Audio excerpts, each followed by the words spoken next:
If you're like me and absolutely suck at Street Fighter, then this is the video for you. This is how to build a Street Fighter AI.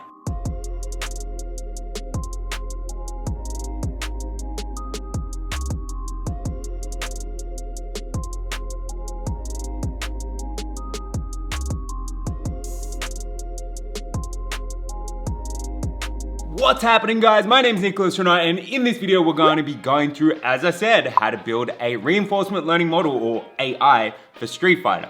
This is slightly different to the games that we've played before in that we're going to be using the Gym Retro package or library to be able to do this. Let's take a deeper look as to what we'll be going through. So in this video, we're going to be very much focused on three key things. We are first and foremost going to be building the reinforcement learning model to be able to play Street Fighter. Now, in order to do that, first up, what we're going to do is we're going to set up the Gym Retro environment, and we're actually going to set it up to work with the Street Fighter ROM, or effectively the game cartridge.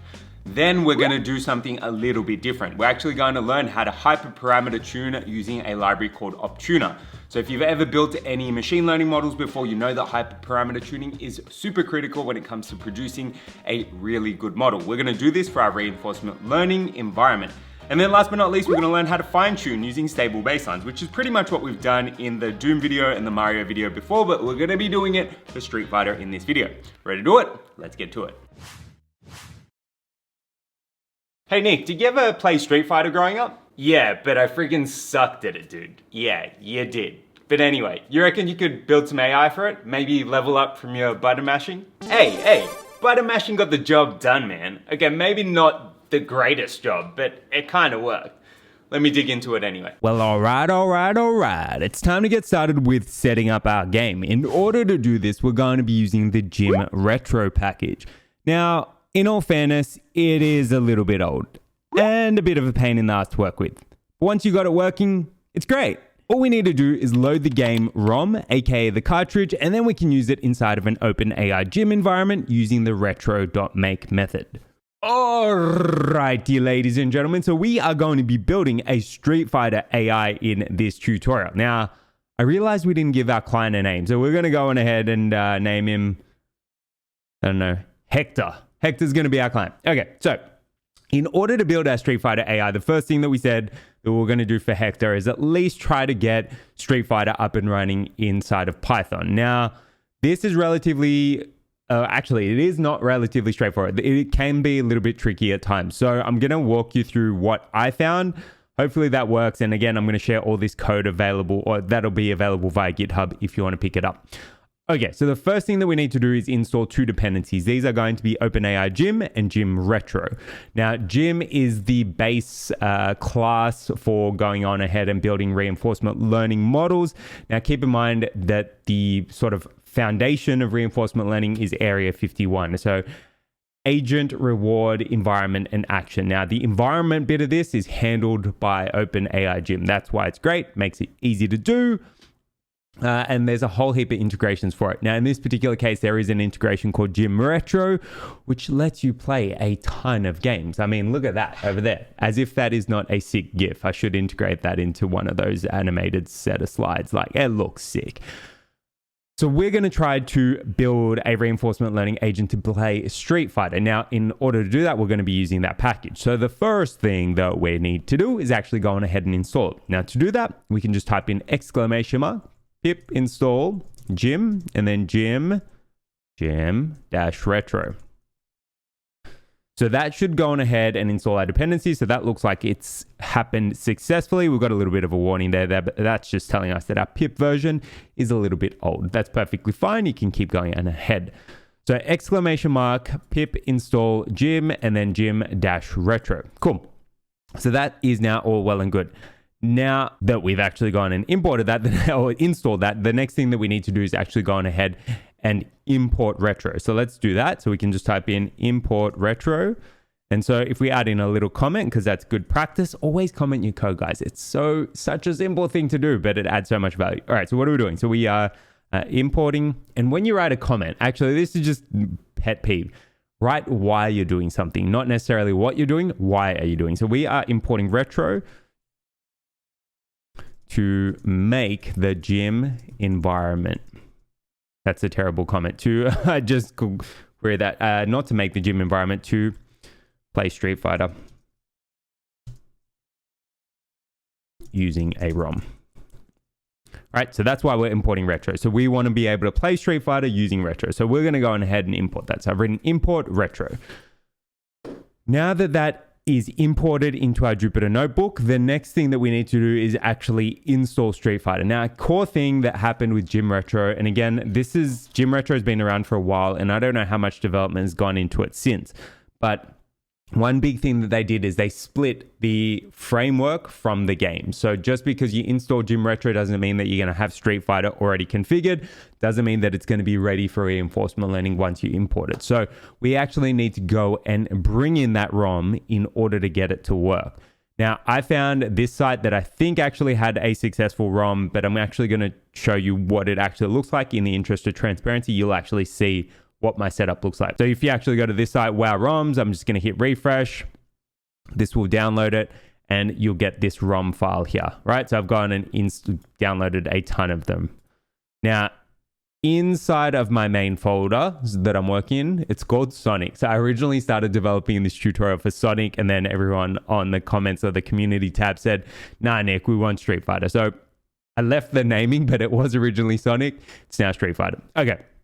So I've got this folder here called ROMs, and inside of there, I've taken the ROMs that I just downloaded, right? So you can see that I've got that USA 2 one. If I extract that here, I can go and overwrite. I don't need to go and overwrite. What we're doing is we're downloading that ROM, creating a folder called ROMs, and pasting it in there, right? So this is just going to be a standard folder. You download your games, you put it in a folder. That is part one done. Now, what we actually need to do is associate and register that game cartridge. Think of Gym Retro as your emulator. It might be an Xbox, PlayStation, whatever. The ROM is actually the game, or the game cartridge, or the CD or DVD, Blu-ray, whatever you want to call it. So what we now need to do is effectively install the game into the Gym Retro emulator, which is effectively what we're going to do here. Now, rather than doing this inside, I think I downloaded that one over there accidentally. They should all be inside of ROMs. What we're going to do here is we're going to open up a new command prompt, and I'm going to navigate to the folder that I'm working in. So it is Sonic, because I was too lazy to rename that. And I'm going to activate my environment, which is also apparently is called Sonic. Now, if you are not working with a virtual environment, don't worry about activating it. Just run this command from, or similar to what I'm about to run. Can we make this bigger? No, it doesn't want to go bigger. All right, so what we need to do is go into ROMs. And from here, we can write python-m and then retro.import and then dot. So let me show you that full line. So inside of the ROMs folder, so you can see that I'm inside of ROMs, I've just written python-m retro.import. Now, the reason that this is going to work is because from our Jupyter Notebook, the environment that is running in is the same environment that I've activated over here. So by installing Retro through my Jupyter Notebook, I've now got it available here. That's the advantage of working in virtual environments. Actually, if you guys want a tutorial on virtual environments, hit me up, because I think it's super useful. It's definitely changed how I code. Okay, so because we've gone and done that, we can actually go and use this retro.import functional method. So what I've gone and written is python-m retro.import, and then I've added this dot. That dot is super important because it tells us to import anything in the current folder, right? So don't forget the dot, otherwise it's going to throw a whole bunch of errors. But if I go and run this now, you can see that it's gone and said imported Street Fighter blah blah blah, imported Street Fighter blah blah blah, imported Street Fighter blah blah blah, imported 3 games. So this means that it has successfully gone and imported this and registered it to our specific retro environment inside of Python. This is super important when you're working with any of the retro games. Now, there are a ton of retro games, so that's our setup now, gone and installed. If we wanted to go and see the different retro games, we can actually type retro.data. I think it's list. Yeah, list games. There are a ton. Now, you still got to go on ahead and set them up. You got to go get the ROM and import it exactly like what we did. I think Donkey Kong would be sick. That used to be like one of my favorite games. But you can see that there are a ton. Final Fantasy is on here as well. Wait, did I say that? No, fine. That was something else. Okay, I was about to say that'd be sick. I wonder if Pokemon's on here because there is a Game Boy emulator. No, it doesn't look like there's Pokemon, but there are a ton of others, right? I'm keeping on scrolling. All right, so there's clearly an absolute ton of different environments that you can actually, or games that you can actually go on ahead and play. So if you want to try this on something else, you definitely could. Pre-processing is probably going to be a little bit different, but you sort of get the idea. Okay, so what have we gone and done? We've gone and installed Gym and Gym Retro. We've gone and imported it into our Jupyter Notebook, and then we've gone and listed out the different games that are available through Retro. Then what we also did, I've gone and closed it now, but we went and ran, I'm just going to write this command here so you've got it in case you need it later on, but it's going to be python-m retro.import and then dot. And remember, we need to run this from the ROMs folder or where you have your game ROMs, right? So remember that, super important, because you actually need to attach the ROM to your retro environment. Okay, now that that's done, we can actually go on ahead and test this out. So let's go on ahead and spin up an instance of our Street Fighter environment and give it a crack.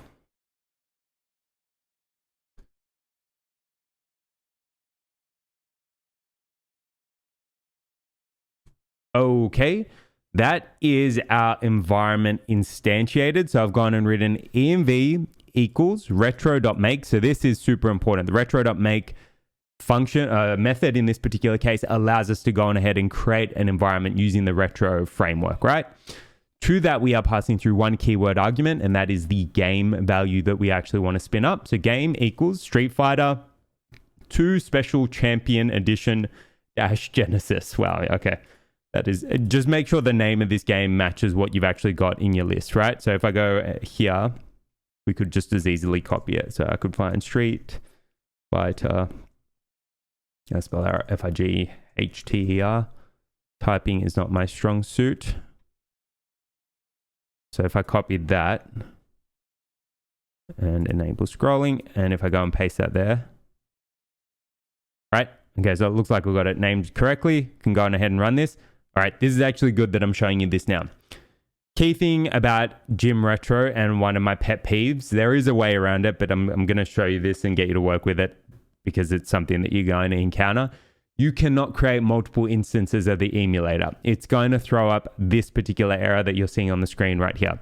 So it's going to say, cannot create multiple emulator instances per process. Make sure to call env.close on each environment before creating a new one.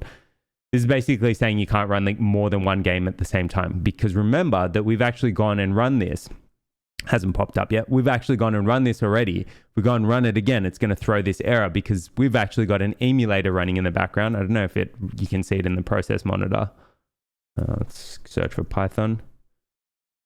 That's probably, I don't think this is specifically it, but just know that right now we've actually got one up and running, which is why it's throwing this particular error.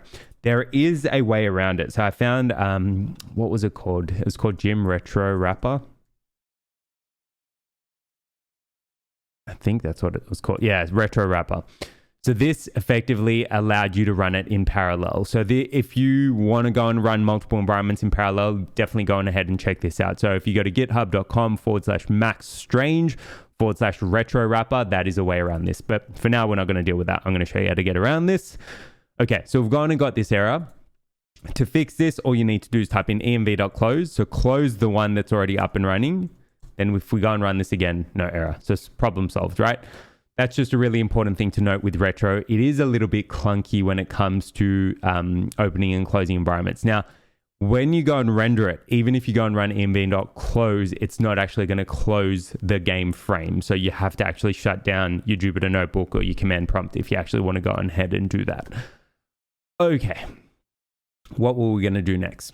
All right, let's actually take a look at this environment. So if we type in env.observation space, let's just take a look at it.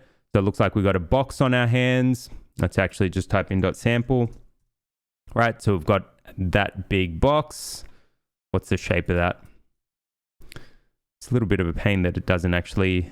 All right, so we've got a frame which is 200 by 256 by 3. Let me zoom in on that. very important to note. So basically, it's an image that we're getting back here of the dimensions 200, which I believe is the height, by 256, which is the width, by 3 channels, which is going to be the color. And then what else do we have? Action space. So our action space is multi-binary. So this is a little bit different to the other action spaces that we've taken a look at before. And basically this means that it's going to be, so if I just type in np.zeros 12, I don't have NumPy imported. Let me just write it out. So we're effectively going to have 12 positions.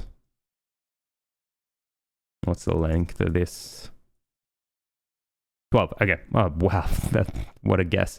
Okay. So our multi-binary space means that we're going to have a varying combination or permutation of ones and zeros inside of this type of shape. So this might be a valid action. This might be a valid action. And this might be a valid action. So that particular action might correspond to a particular move that our character might actually be able to go on ahead and take. So that is what our action space actually looks like. Now, if I type in .sample, you'll see that there exactly, right? So that is an example. If I go and run it again, that's an example, that's an example, that's an example, that's an example. Now, this means that there are an absolute ton of potential actions that our agent can take. Now, the nice thing about retro is that there is a parameter you can pass through to the retro.make function, which filters the available actions, which is what we'll do when we go and set up our environment. But for now, just know that this is going to be the shape of our action space. Okay. So given that, so we've taken a look at our observation space. Let's add some comments. So this actually makes or starts up the game environment. This closes the game environment. Important, given we can only run one at a time. env.action space, sample the actions that are available. And note they're multi-binary. And we also took a look at our observation space as well. So we can write a comment, sample the observation space. env.observation.sample. Cool. All right. So that is, we've at least started exploring. And again, a big part of machine learning is exploratory data analysis. You got to know what you're actually working with. So we can enable, one of the cool things about JupyterLab is you can enable scrolling for outputs. I think that makes your life so much easier. Just keeps things a little bit cleaner. Okay. So we've gone and I'm just going to close that as well. What have we gone and done? So we've installed our dependencies, imported a bunch of stuff, taken or started up a game environment. We've closed it, taken a look at our observation space, and we've sampled it. Now, it'd be really nice. Okay, so I've gone to run that again, throws an error, run env close, run it again. So that's running. Okay, so it'd be really nice to actually go and see what this actually looks like if we actually go and test it out. So let's actually go on ahead and do this. So we're going to write a bit of a loop to actually test out our environment in this particular case. So I'm just going to add another cell or a bunch of cells and let's go and write a game loop. This is going to be pretty similar to how we write a game loop for, what we did for Mario, what we did for Doom, but we're going to do it for Street Fighter. So let's do it.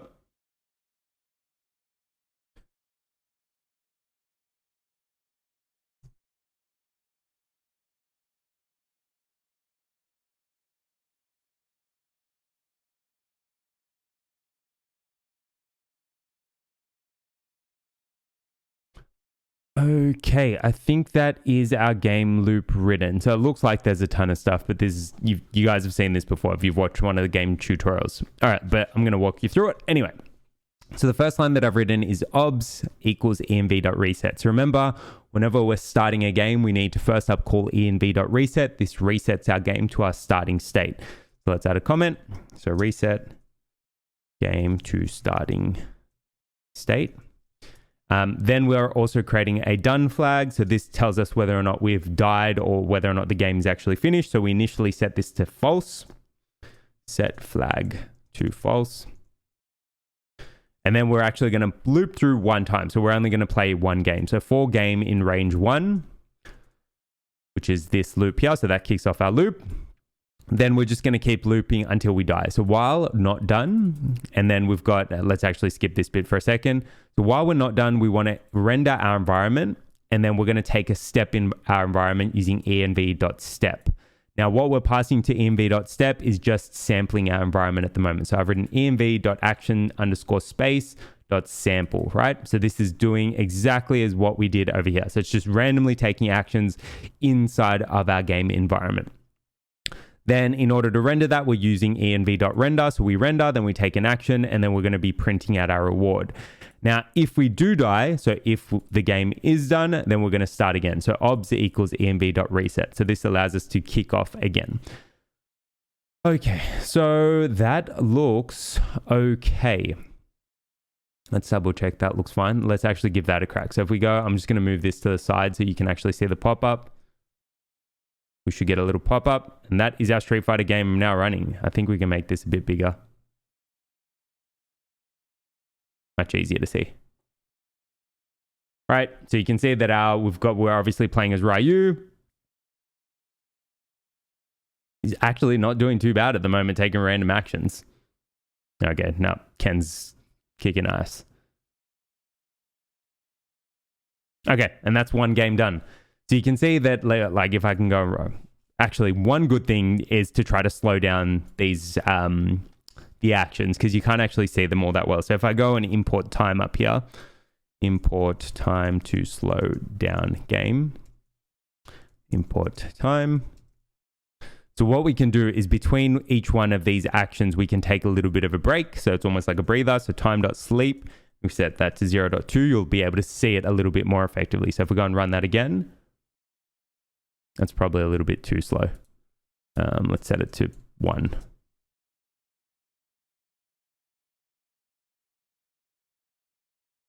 All right, so you can see the game is just getting started. Okay, this is way too slow. Let's set it to 0.1. Okay, that's a bit better. All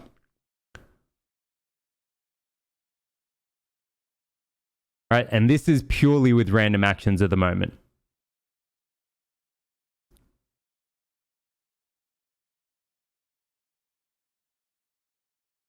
Right, he's managed to Hadouken, pretty sick.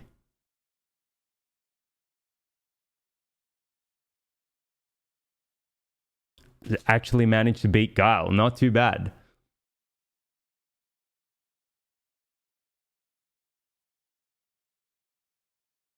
Now, one thing to note is that even though we're playing, the way that we're getting reward right now is pretty sucky, because you can see how many zeros we're getting here. All right, there was occasionally a number. That's probably just because he's won the match. All right, so it looks like he's getting right now the reward function is set to 500 if you win, but he's not getting rewarded as he goes along, which is pretty tough when it comes to actually determining how to actually train this model. Because if he's only getting a reward for when he wins, then it's going to make it really, really difficult to actually train a reinforcement learning agent. So this is something really important to note. So we're getting really sparse rewards. Now we're actually going to configure this a little bit differently so that we can actually incrementally reward Ryu. But you can see that as of right now, we've actually gone and satisfied Hector's initial requirement, which is to get Street Fighter up and running. I'm just going to stop that. Cool. So that is at least the first part done. Now, remember how I said that this is a bit of a pain. So if I go and run env.close, it's not going to close down this frame. It's just going to shut down the kernel. So that's just a thing to note. If you go and close down that frame, it's going to kill your Python kernel. So just keep that in mind. But for now, that is at least our initial step done. So we've gone and set up Street Fighter. So we went and imported our dependencies. We took a look at how to list our games. We've gone and started up our Gym Retro environment, and we've also gone and imported our ROMs.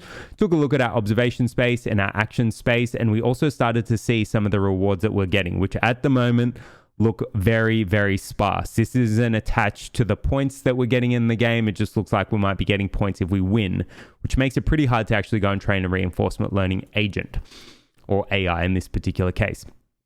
We also went and wrote our testing loop, so that actually allows us to see how our agent is actually performing just using random actions, right? So env.actionspace.sample. I don't know if I went through this in great detail, but basically what we get back when we run env.step is we get back the next observation, the reward from that particular step, whether or not the game is done, and we also get back any info. Now, actually, info is probably a really important one for me to show you. So if I type in info, You get back the number of enemy matches that have been won. So this is how many matches your enemies won. You also get back the score. You get back the number of matches you've won, whether or not there's a continue timer set. You also get the enemy's health and your own health.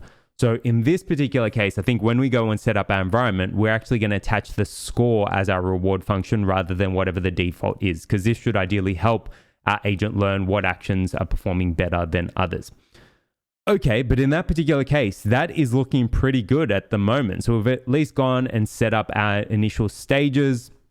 This is all looking pretty good. And again, all this code is going to be available in the description below. But for now, let's go back and check in on Hector and show him what we've gone and done successfully.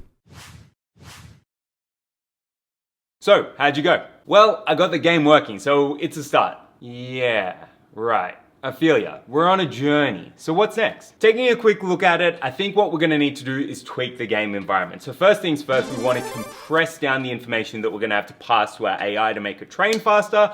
And then what we should probably do is tweak the reward function. So ideally, Ryu gets some reward every time he does something right. Got it. We'll get to it, man. In the spirit of a journey, we're going to Candy Mountain. And what I mean by that is, I don't know where I was going with that. What we're going to be doing here is pre-processing the game environment. There's really three main things that we'll do. First, we're going to calculate the change in pixels from our current frame versus our last frame. This is in order to capture movement. And then what we're also going to do is put our game on a bit of a diet. We're going to drop some pixels to train faster by grayscaling and reshaping our frames to be 84 by 84 by 1 pixels. Alrighty, so Hector's pretty happy with how we've gone so far. But what we really need to do is get this environment ready for training. Now, we did notice that when we initially went and played that game, we were getting really sparse rewards. That's going to be an absolute pain in the ass when it comes to training a reinforcement learning agent. So we are going to do a couple of things. First up, what we're going to do is we're going to pre-process the game. Let's actually write some notes for what we're going to do here. So what we are going to do. Fun. Okay, so we are going to, let's actually make this markdown. What do we do? So we're going to pre-process. And as part of that, we are going to grayscale. We are going to capture the frame delta. And by this, I mean, we're going to take the current frame and subtract the last frame. What that's going to do is it's going to allow us to see the change in pixels. So rather than just giving it our agent the current frames, we're going to show the change. So this should effectively allow us to see how our agent is or what pixels have actually changed, because that's effectively what's relevant to our particular agent. So grayscale, frame delta, and then we're going to crush the image. So we're going to resize it. Resize the frame so we have less pixels. So that's what we're going to do for our observations. So observation pre-processing.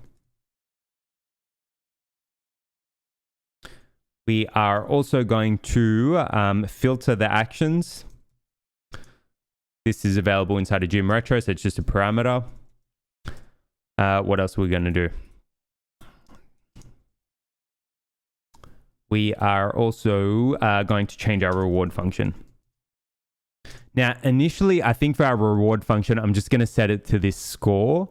You definitely could do some other stuff. Like you could do an enemy health function to go, you get a point for every time you take away the enemy's health.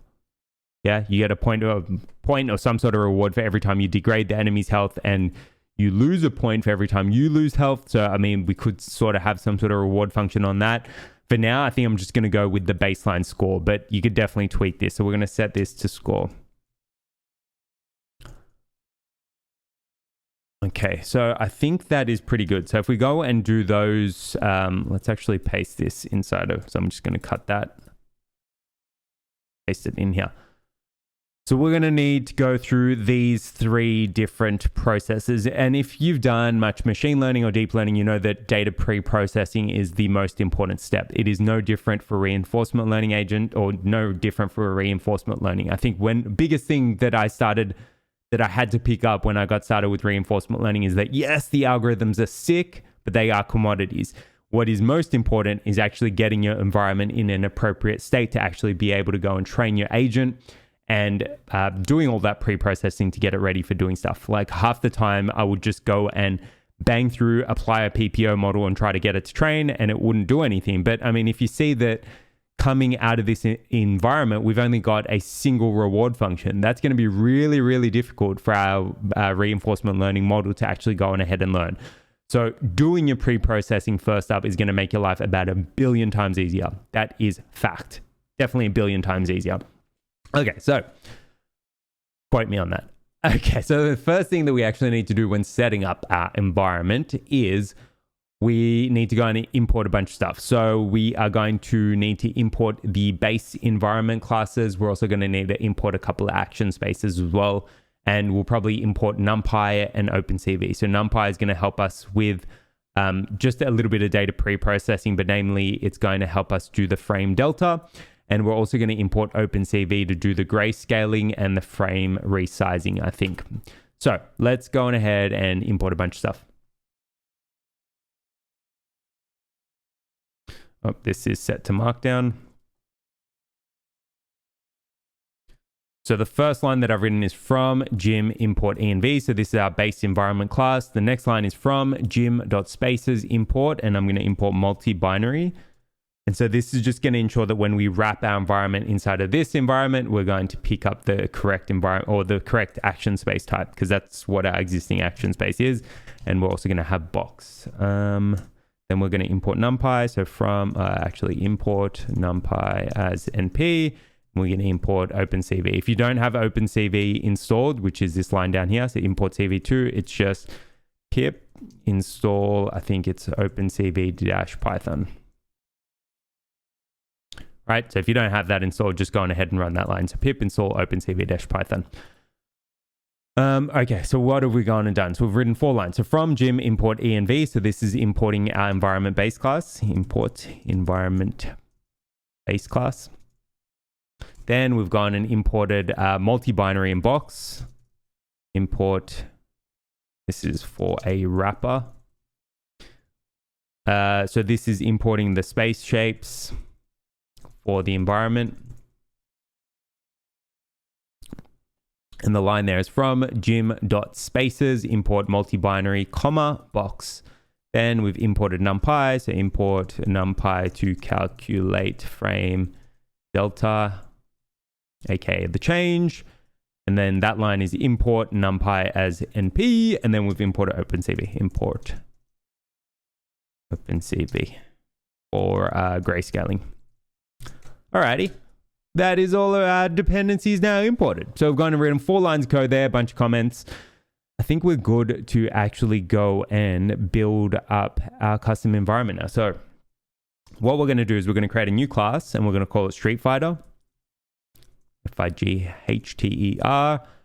And then to that, so this is, let's add a comment. So create custom environment. This is like a really, really powerful skill, guys. If you get good at creating these custom environments, it's going to make your skill level when doing reinforcement learning a ton easier, because that means that you're going to understand how to structure these environments for reinforcement learning, almost akin to being really good at EDA or exploratory data analysis for machine learning. This is a really, really powerful skill. Okay. So first up, we're creating a class. We're calling it Street Fighter, and this is with camel case, so capital S, capital F. That's just Python practice, I think. And then to that, we're going to pass through our base environment from over here. And then there are a number of methods that we need to go and initialize in order to create this custom environment. So the first one is init.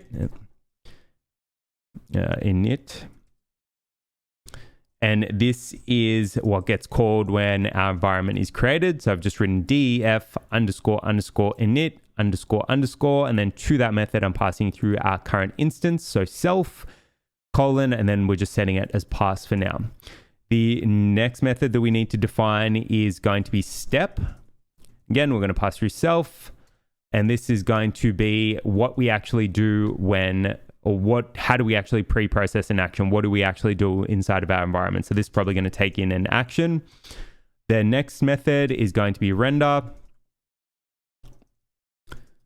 Right, and this is what we do, or how we actually go about rendering and whether or not we render. What else do we need? So init, step, render. We need a reset method. And this is what we call initially when we actually go and reset our environment. So we effectively restart it to begin with. And then the last one that we're probably going to need is preprocess. And then to that, we're going to pass through our observation. Pass. Okay, cool. So that is our template or shell environment at the moment. So if you remember that you're going to need those, this one is optional. So you don't necessarily need a pre-process method, but it's good practice to do some sort of pre-processing if you are going to be building a custom environment. Otherwise, it kind of defeats the purpose. Okay, so we've got 5 methods inside of our class. So we've created a new class called Street Fighter, and we've said that we're passing through our base environment, which is from here. We're going to inherit that inside of our init method. And then we've got a whole bunch of others. So we've got a step method, a render method, a reset method, and a pre-process method. Okay, so now that that is at least created at a base level, the first thing that we should probably do is start on our init method. So inside of our init method, we're going to do a couple of things. We are going to first up inherit from our base environment. So we can type in super dot underscore underscore init. So that will inherit from this base environment over here. And then there's a few other things that we need to do. So we need to specify what our action space and observation space are going to be. Specify action space and observation space. Okay, cool. So what are we doing here? So self.observation space equals, it's going to be a box. So if we actually take a look, this is sample. So if we actually take a look at our box over here, so think of your box as just like an array. So box gives you the ability to return any shape of array, and you can specify the data types and whatnot as well. So in this particular case, we have a box. Let me show you this. A box of shape 200, 256, 3 with the data type uint8. We're just going to initially recreate that before we go on ahead and do our pre-processing. So let me show you how to do that. So box, to that we need to pass through a couple of parameters. So our low value, which is going to be 0, our high value, which is going to be 255 because it's a color image. And then what do we need? Shape, I think. Shape equals, and then for our shape, we're just going to set it equal to this for now. So 200, 256, 3. Boom. And then D type, we're going to set that mp.uint8. And that is our box now created. So if I copy this, right, and take it out of here, you can see we are getting exactly the same shape as what we had when we were taking a look at our base environment. So over here. Cool. But now you're probably thinking, Nick, why the hell are you doing that? That's just a massive waste of time. We are going to reshape this. I think we're going to make it 84 by 84 by 1. So it's going to be a grayscaled frame which has a smaller number of pixels. But for now, let's leave it like this. We'll come back to that. Okay, so we've got our observation space set up. Now we need our action space. So self.action underscore spec equals multi-binary. And to that, we can just pass through 12. Exactly the same as what we had over here. Exactly. This is exactly this. So if we go and run this now, dot sample, boom, exactly the same thing, right? This we are not going to change, at least initially, right? We're just going to leave, no, we're going to leave that the same. There is a way, I can't remember where I found it, but if I do share, I'll share it in the description below. You can actually switch over the action space from multi-binary to be a discrete observation space as well. There's a parameter that you can pass through inside of the game setup. Okay, so those are our action space and our observation space now set up. Now the next thing that we want to do is start up an instance of the game. An instance of the game. And we're going to call self.game. And we are just going to copy this line over here. So retro.make. You can paste that there. But we are going to pass through one additional parameter. We are going to pass through use filtered actions. I think it's what is it? Use restricted actions. Yeah. Use restricted underscore actions. And then to that, we're going to set it to retro dot actions. Let me open this up. Retro dot actions dot, I think it's dot filtered. Yeah, filtered. Okay. So this basically means that it's going to filter out the actions inside of this environment to only give us button combinations which are valid, rather than just having all of the multi-binary values available. So if I go and paste that there, that is all well and good. Cool. I think we're actually looking good now. So we've gone and specified our observation space, specified our action space. We've gone and created our game, and we've set use underscore restricted underscore actions to retro.actions.filtered, and filtered is in all caps. Cool. So that is our init method now done. So we've gone and inherited from our base class, which is up here. We've gone and set up our observation space. We've gone and set up our action space. We've gone and set up our game. We're looking good. Now, the next thing that we want to do is we want to go and set up our step function. So what it is that we're actually going to do let's go and set up our reset function first. So rather than going to our step function, let's do reset. Let's bring that up, and we'll come back to the others. Quickly hydrate. Now, the first thing, or the absolute basis of our reset method, is we need to return back our initial observations. Our observation is going to be set equal to self.game.reset. So we're just going to return back the initial observation. So return equals return obs in this particular case. So what do we write there? So OBS equals self.game.reset, which is going to return our first frame. And then what we're going to do is we're going to return our observation. Then what we also want to do is, because we're going to be calculating the frame delta, what we're going to want to do is at least set our initial previous frame, because our game delta, let me explain this, is going to be equal to the current frame minus the previous frame, right? And so as of right now, we're going to return the current frame, but we're also just initially as a placeholder, we're going to set our previous frame equal to this observation, this over here. So self.current previous frame equals OBS. And then what we also need to do is eventually we're going to need to pre-process this as well. So pre-process, we'll come back to this once we've written our pre-process method over here. Okay, so we have we've gone and returned our current observation. We've gone and set our previous frame equal to the current observation, or effectively our first frame. What we also need to do is create a variable for the score, because we're going to want to calculate the delta or the change in our score as well. Because when our basic info variable, which you saw from over here, is going to return this score, but this is the current score overall, so it's cumulative. We want to return the change in the score as our reward function.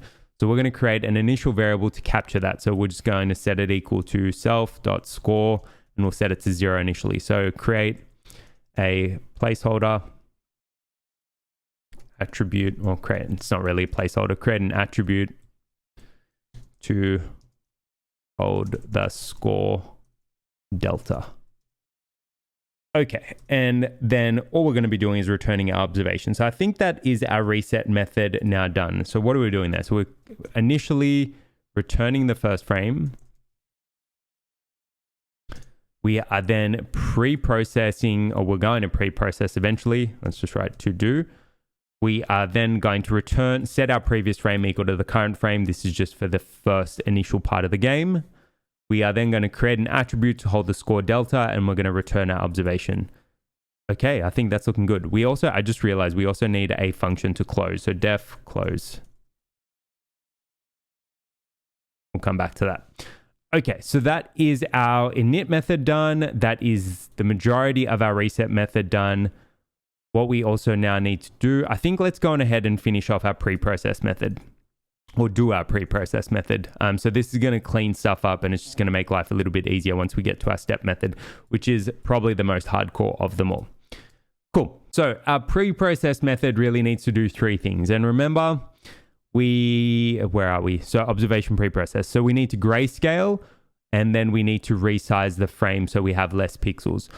The frame delta is going to be handled inside of the step method. So we don't need to do that just yet.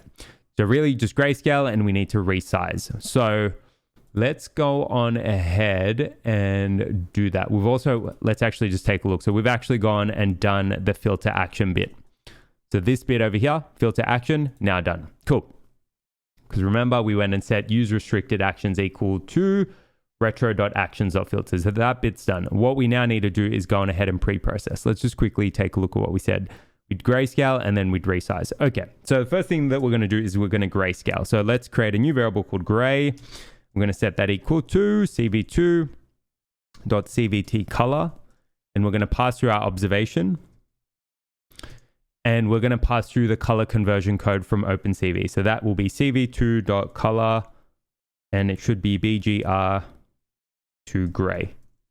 Yeah. So that is our grayscaled image. So this is grayscaling. Then the next thing that we want to do is resize it. And then in order to do this, we are going to create a new variable. I'm just going to call it resize. And then we're going to call cv2.resize, pass through gray, and then pass through the new shape that we want. So we want it to be, 84 by 84 by 1. And then we're going to type in cv2 into cubic. I think that should work. Yeah, let's just try that for now.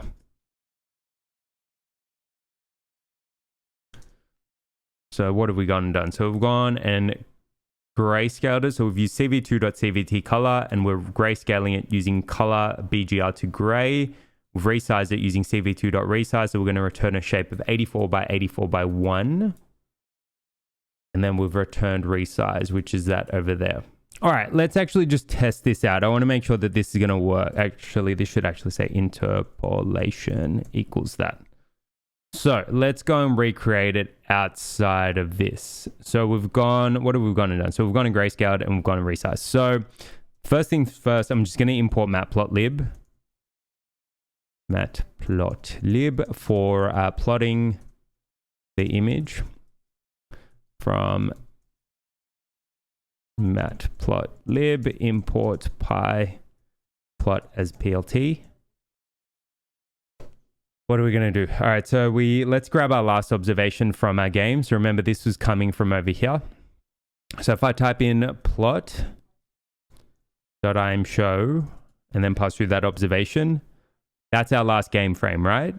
Then first thing that we're going to do is we're going to grayscale it. So if I type in gray equals cv2.cvt color, pass through that observation, set it equal to cv2.color underscore BGR to RGB. Yeah, that's fine. Okay, then if I go and pass through gray in here. Okay, so it's definitely changed color. The reason you're getting this bluish tinge is because OpenCV references colors in BGR, Matplotlib references them in RGB. So to actually be able to see this gray value in its true color, if I pass through gray here, let me actually type it out so you can see what I'm doing. So what we need to do is we need to convert this from BGR, or actually this should be gray, BGR to gray, my bad. So, all right, so that's the change color. Now, in order to get rid of this weird colorization or this weird coloration over here, not colorization, we can convert it from BGR to RGB. So if I type in cv2.color, and we don't need to do this inside of our pre-processing, it should be fine. So color equals cv2.color underscore RGB to, BGR. BGR being blue, green, red to RGB, red, green, blue. Boom. Okay, so you can see that that is definitely gray now. So we've gone and effectively done that. Let's just double check that we've got this code.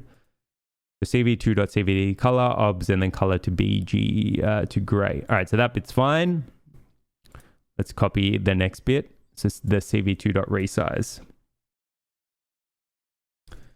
So if we are going to call it resize equals, and we're going to set that equal to cv2.resize, we're passing through this gray observation. We're reshaping it to be 84, 84 by 1, and interpolation is going to be into cubic. All right, let's pass this resize. We need to run this, then this. Resize. Am I typing that wrong? Hold on, can't pass desize, expected sequence length. All right, so let's get rid of this one. Okay, so then if I pass through resize here. Okay, so we've definitely gone and resized it. What would be the shape of this image now? Resize. Okay, so that's not going to work. So we're going to probably need to use NumPy to effectively encapsulate it in another array. But at least we know that we've gone and resized that image. So that is effectively what our reinforcement learning agent is going to get back to try to learn to play the game. So not super grainy. So I wonder if we probably could play around with this or change the shape of the environment later on. But keep in mind that our game is actually seeing every single individual pixel. So it's seeing a lot more than what we're seeing, at least initially here. Okay, so we know that we need to go and change this. So this should be that. So we're getting rid of the 1. And then what we're going to do is we're just going to ensure that we have a channels value. So add the channels value. And then for this, we're going to use NumPy channels. So mp.reshape, pass through resize, and then we're going to set it equal to 84 by 84 by 84 by 1. That should be okay. And then return channels. Let's copy this. Paste this up here, see if this works. So if I go and paste that, call it channels or channel. Check the shape, channel. Okay, so we're 84 by 84 by 1. We'll go and pass through channel. This might throw errors. Okay, so that's perfectly fine. So we've got our shape successfully done. So we've got that final channel. We need this because this is the way that Stable Baselines, which is our reinforcement learning package, expects our observation. So that's looking all good. And we've got our frame successfully working. That is looking fine. Okay, so we've gone and let's go back and take a look at what we've written. So we've gone and grayscaled, and this is our pre-process function, remember? So we're going to need to go and use this inside of our reset method. So we're first up grayscaling. So I've written gray equals cv2.cvt color. To that, we're passing through our base observation, and then we're changing the color code. So we're going from whatever it is initially to color underscore BGR2 gray. Then we're resizing it. So this is cutting down the number of pixels that our reinforcement learning model needs to go and train on. And I've set that equal to resize equals cv2.resize, passing through this gray value, and then we're converting it to 84 by 84 pixels. And we're setting our interpolation to cv2 underscore cubic.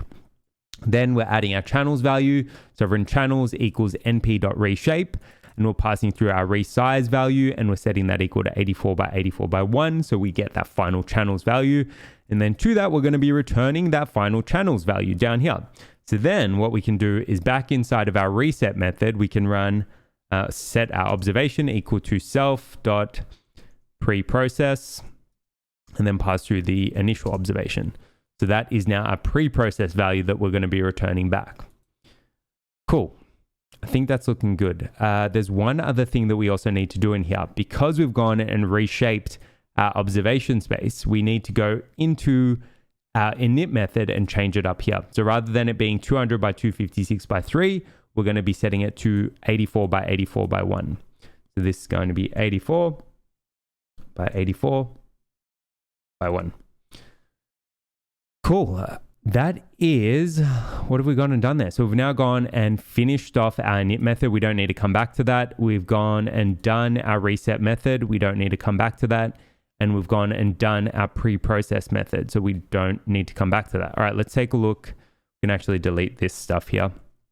Keep it nice and clean because we're going to be writing a ton of code.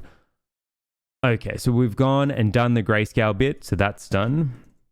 We've gone and done the resizing. That's done. We still need to do the frame delta, and we still need to do the reward function. So that is going to be done inside of the step method. Cool. Okay, so let's go to our step method. So first things first, we are going to take a step in our environment. So take a step. So we can run what we're going to get back. We're going to get back our observation, our reward, whether or not we're done, and any environment info. And then we're going to set that equal to self.game.step. And then we're going to pass through our action to that. So that will effectively allow us to use the base environment or whatever our game is up here, this line here, to take a step. And then to that, we're going to be getting back our unprocessed observation, our unprocessed reward, our done, whether or not we're completed, and our info value. So based on that, the next thing that we probably want to do is process our observation. So let's go ahead and do that. So obs equals self.preprocess, PROCESS, and then pass through this observation. So this over here. So that's going to take it down from the 200 by 256 by 3 to the 84 by 84 by 1. Okay, then the next thing that we're going to do is actually calculate our frame delta. So frame delta. Okay, so this is what we were describing over here. So we're going to take the current frame and subtract the previous frame so we can see pixel change. Okay, so we are going to, so let's go create a new variable, frame delta. And we're going to set that equal to the observation minus self dot, what is it, previous frame?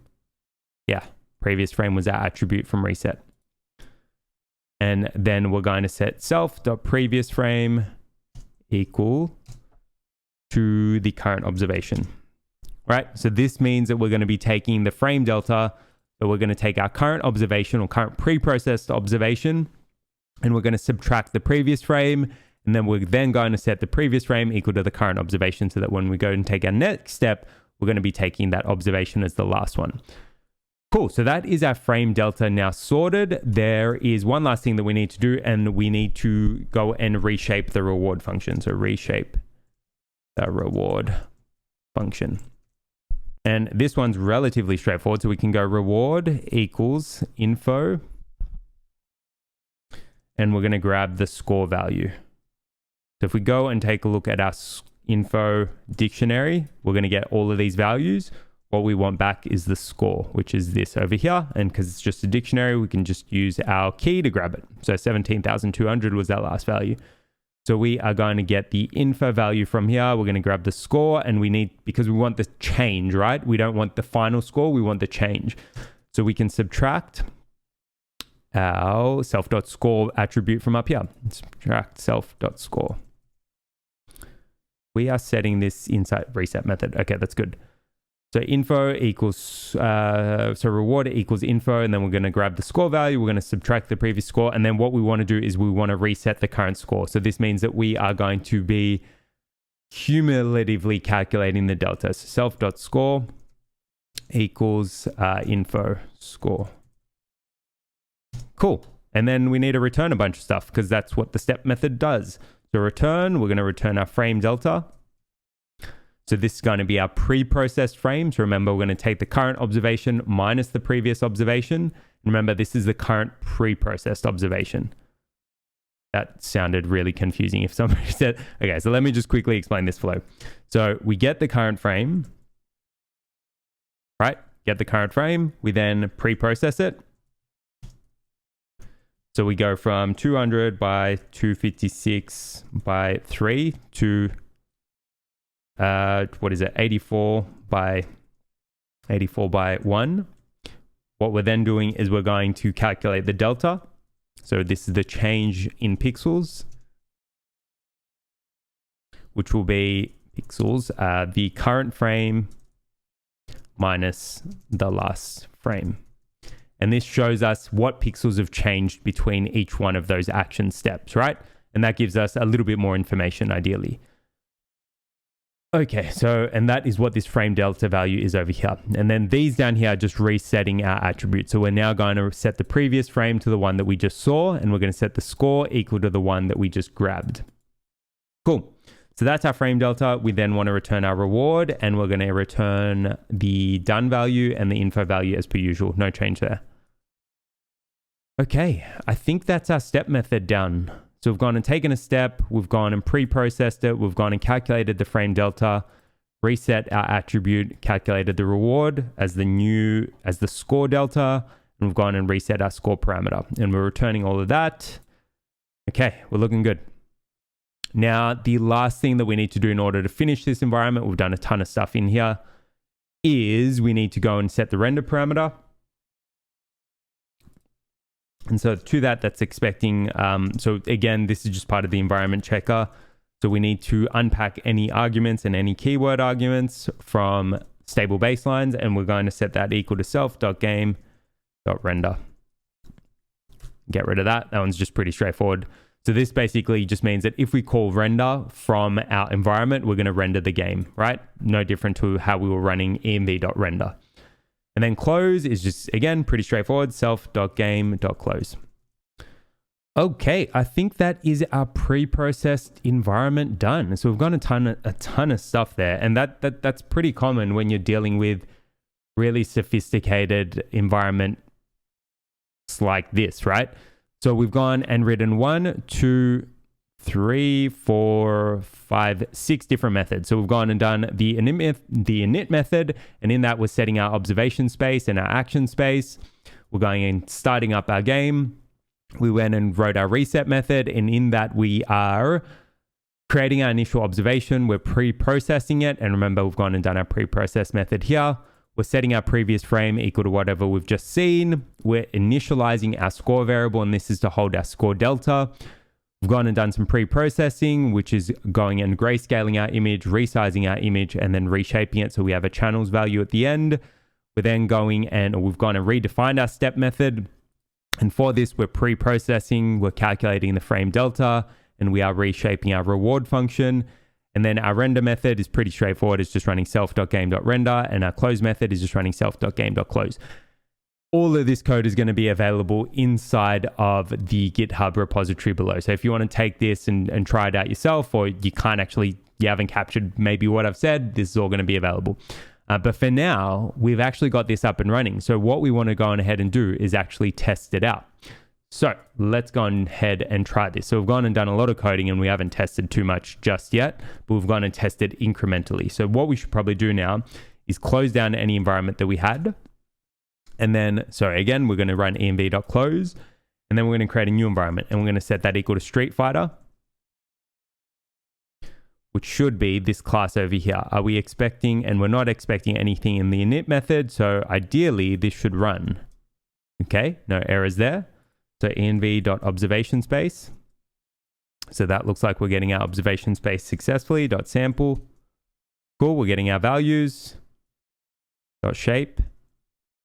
So 84 by 84 by 1, 84 by 84 by 1. That's looking good. Let's take a look at our action space. All right, so it's still this is not zoomed in enough. So we're getting our multi-binary space. Take a look at our shape. That's looking okay. Let's actually go and run it using this loop over here so we can actually see some stuff. So I'm going to grab the loop that we wrote inside of the first bit of stuff that we did for Hector. Now I'm just going to grab it again, but we're going to use our custom environment. So we are not actually going to see the pre-processed values because we are rendering separately to the pre-process. But if I go and run at least one bit of this, we should be able to get back the last frame. So let's actually test this out. Okay, so we should be able to just run this.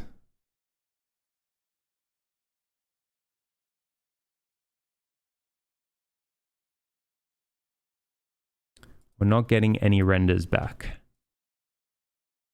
Why is that? So save. Yeah, okay. I don't know what was going on there. Looks like it wasn't picking up our last environment and kicking off the render. But all I had to do to fix this, right, is I just went to my kernel, restarted it. So this would shut down any existing game frames. And then we can re-import retro in time, re-import the environment, re-import our class or recreate our class. And then if we go and create our Street Fighter, again, this is no other change. It's literally sometimes the retro environment gets hung up. And apart from restarting the kernel, I couldn't really find anything else to do to fix this, really. This is in the interest of being completely transparent and showing you how to actually get started with this. So if you just restart the kernel, if it hangs up and doesn't actually refresh, then you should be able to keep on going. So if I go and create the environment now, observation space looks fine. Action space looks fine. So this is our, what is this? This is our starting state, or this is our loop that we had initially right at the top, right? So if I go and bring this over to the side and run this, again, we get our little pop-up. But this is our pre-processed environment at the moment. Now you're seeing the ungrayscaled version because this is just using the base render class. But if you actually take a look, you can see that we're getting a lot more rewards now. So every time that Ryu scores a hit, we'll actually get some values because that means that our score is going to increment. So you can see that we got some scores there. All right, we should have got a score there. So you can see that he just hit pretty hard. I'm trying to see, and there's 1,000. Let's actually stop this so we can see our reward a little bit better. So let me scroll up. Well, let's actually check two things here. So let's actually check our last frame. So remember, if we take a look at our observation, so this observation value should be the pre-processed value. So if I type in plot.imshow, pass through, did we import matplotlib? We should have. Yeah, we've got that imported. So if I go and pass that through, that is our pre-processed observation, which in this particular case is just purple. Why is that?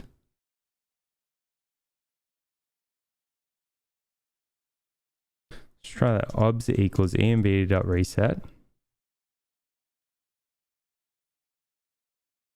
Right, so that is returning the appropriate value, but what's happening here?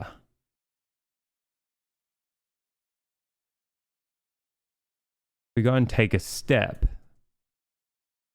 Let's copy this.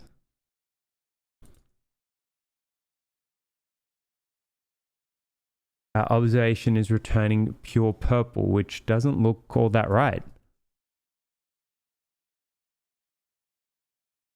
Oh, okay. No, we're getting the frame delta, right? So you can see that right now, if nothing else in the frame changes, then we're just going to be returning back a black value. So hold on, let's go and this is okay.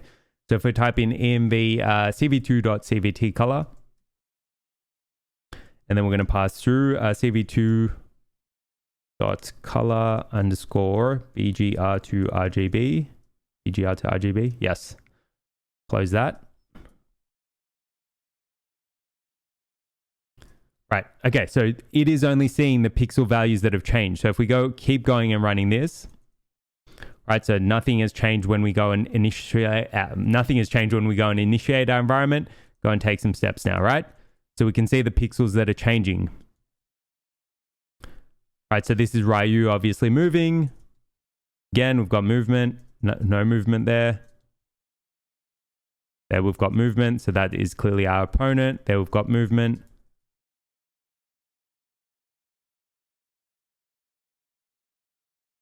Nothing. There we've got movement. So you can see that what we're actually returning back to our game is the pixel change. And this is the advantage of using frame delta, because it's not going to pick up all of this crap over here, which is just the health bars changing. We're actually going to see when our opponent is actually moving and use that to train our agent as to when and how to act appropriately. Cool. I think that is all well and good now. So it looks like we've gone and checked that. And this is really an important part of the process, actually going and validating that what our agent is actually seeing is going to make sense. So again, if we go and test this out, we can see what pixels are moving. I wonder whether or not just changing it and not using frame delta would have worked differently, because I did do this a bunch of times and when I was actually testing this out. But again, this is part of the process. We can see that occasionally we get some frame changes. What we're actually going to do when we actually go and train this is we're actually going to stack multiple of these frames together. So we're going to use frame stacking to be able to capture the changes as well. So we'll not only have the frame delta being captured, but we'll also have the last 4 frames being processed. So we'll actually see the movement on top of movement. So we'll have trajectories effectively. But in that particular case, that is the second thing that we told Hector we'd done. So we've gone and pre-processed our monster environment. So we went and wrote a ton of stuff there to be able to get us to this current state. And again, really important to actually go on ahead and check that your environment is actually working and that everything actually looks good. Let's actually just do one last thing. So if reward is greater than 0, then print reward. So let's actually just print it if it's greater than 0. So this should allow us to see, what we should see is that every time Ryu hits Guile, we see the value increment, because that's going to mean that our score up there increments. So let's try this. So if reward is greater than 0, yeah, this should make sense. Okay, so let's watch this. So right now, no change. Boom. All right, so we got some scores. Nothing. So we're not getting penalized for missing a hit. All right, there we got a score. So you can see that this is popping up here.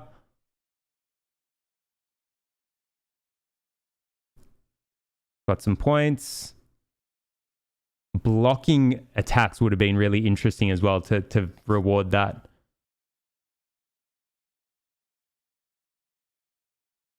Okay, but you can at least see that now we're actually getting some rewards specifically for when our agent actually takes away health from our opponent. So this is actually a good thing.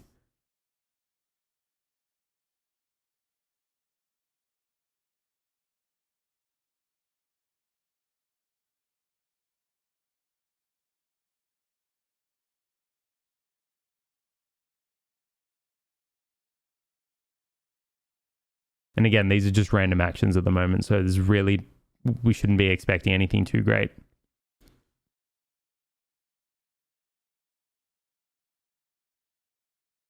Come on, do one. All right, we lost there. But you can at least see that our actions are at least corresponding to some sort of reward. So this is all looking good. Let's jump back over to Hector and show him how we're going in this particular case. Alrighty, so that's the boring bit done, man. If it's so boring, why'd you bother? We got games to AI, man. I'm trying to make this PewDiePie money. Yeah, well, in this case, the AI or the reinforcement learning bit is the most interesting. But, a huge but.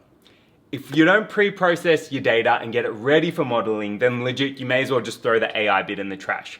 Rubbish data is going to lead to sucky results every time. Alright, so you kind of have to do this. Yeah, but that's cool. I mean, it's time to start training our models anyway. We've gone and done the hard bit, now it's time to get into the interesting bit. In this case, we're actually going to train multiple models using hyperparameter tuning and pick the best one. Interesting. So you kind of tune it like you're tuning a radio to find the best station. Exactly. Once we've got a reasonable set of hyperparameters, we can fine tune from there. Let's do it. AI ain't all sunshine and rainbows. It's a very mean and nasty place. You got to pre-process and work for them results. But we're done with that. So it is all sunshine and rainbows from now on. In order to train our models, we're going to be using Optuna. This will allow us to train and tune at the same time. Think of hyperparameter tuning like tuning your car radio. You can tune certain parameters to improve the signal. For PPO, the parameters will be tuning our N steps, the number of frames to store in the buffer, gamma, which is the discount rate, the learning rate, which is pretty self-explanatory, clip range, so how much to clip our advantage by, and GAE lambda, the smoothing parameter. We can then save each model and reload the best one for fine tuning later on. Alrighty, so now that we've gone and pre-processed our environment, that is probably the hardest bit or the most coding intense bit now done. Now we've shown Hector that environment and we've sort of shown him how it works. Now the next thing that we're going to do is start training our model, but rather than just straight up training our model with hyperparameters that we've gone and defined, we're actually going to be doing a little bit of hyperparameter tuning. Now, hyperparameter tuning or hyperparameter optimization is super important when it comes to reinforcement learning because the algorithms can be a little bit finicky and can be very sensitive to different hyperparameters. So we're going to be doing a little bit of tuning. Now, in order to do this, we're going to need 3 libraries. We are going to need, or 3 modules. We're going to need PyTorch, so the underlying deep learning framework that Stable Baselines runs on. We're also going to need Stable Baselines, which is the package or library that we've done the majority of our reinforcement learning in.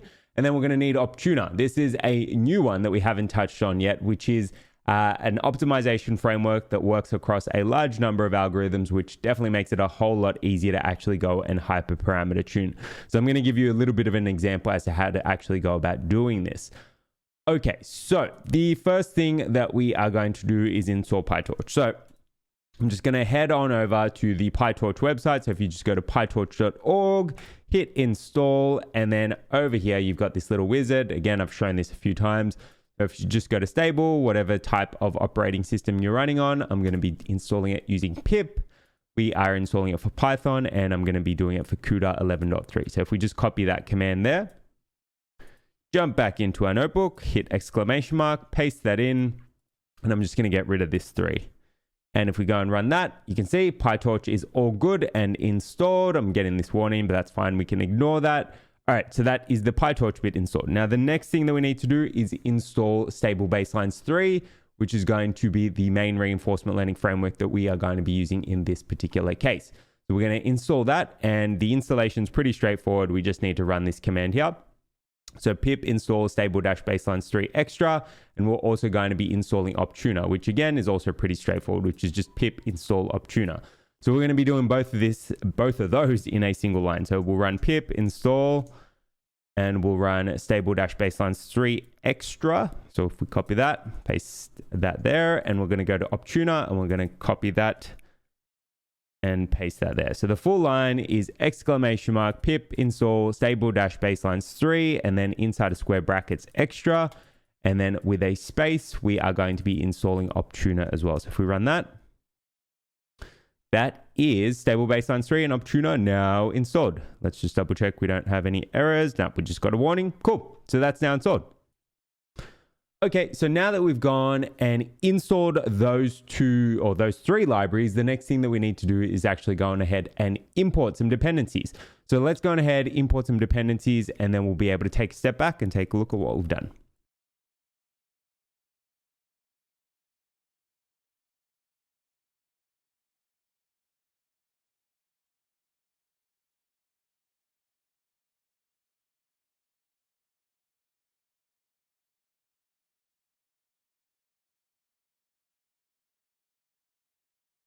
Okay, so those are our dependencies now imported. So we've gone and written 5 lines of code there, with the large majority of them coming from Stable Baselines 3. So the first one that we've gone and written, or the first line that we've gone and written, is import Optuna. So this is going to be importing the optimization framework, which is Optuna, which is what we've gone and imported here. And we're going to be using this to do our HPO. Then the next line that we've gone and imported or written is from stable_baselines 3 import PPO. This is going to give us our PPO algorithm, or RL. And then the next 3 are really just, let's actually step through each one of these. So the cool thing about Stable Baselines 3 is that it actually has this method called evaluate policy, which allows us to test out and effectively calculate some KPIs for our specific algorithm attached to our environment. The method is called evaluate_policy, and that's exactly what we've imported that there. Now, the reason that we're going to be using this is that when we go and perform our hyperparameter optimization, we need some way to evaluate how well our agent is performing on that specific environment. We are going to be using the evaluate policy method to actually do that. So we've brought that in. So bring in eval policy method or metric calc. So the full line is from stable_baselines 3.common.evaluation import evaluate_policy. Then the next line that we've written is monitor, or the next thing that we've brought in is the monitor. So import the SB3 monitor for logging. So the cool thing about the monitor is that when we actually wrap our environment inside of a vectorized wrapper, you don't by default you're not by default able to access the mean episode reward and mean episode length. By wrapping it inside of a monitor, we're able to use Stable Baselines to extract that out. And this is particularly useful if you're running multiple environments during training. So that is exactly what the monitor class does there. So the full line is from stable_baselines 3.common.monitor import monitor, and the monitor is in capitals to import that class. Then we've imported a couple of additional wrappers. So import the vec wrappers to vectorize and frame stack. So the next line that I've written is from stable_baselines 3.common.vec_env import dummy vec env, vec frame stack. So dummy vec env it's going to wrap our Street Fighter environment inside of a dummy vectorized wrapper. So this allows us to do some additional cool things with it. Namely, we are going to be stacking our frames. So we're going to be passing through 4 frames to our PPO algorithm to be able to give it some concept of time or transition. This is exactly the same thing that we did in the Mario tutorial to be able to get that effective trajectory or movement in terms of our game.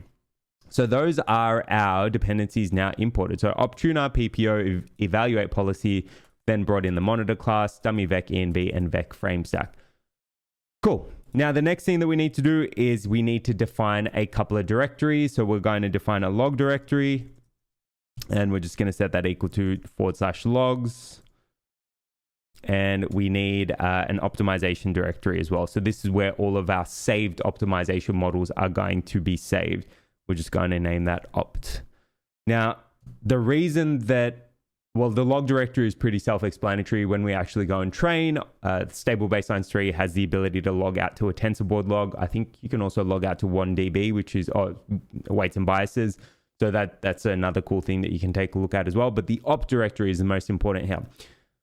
When we go and perform this hyperparameter optimization, I'm actually going to set it up so that it saves each model after every single trial, because that's what we're effectively going to be doing.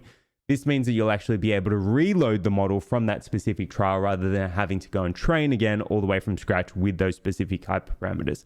So that's why we're setting these two up. So we're setting up a log directory, and that's going to go into logs, and an opt directory that's going to go into opt.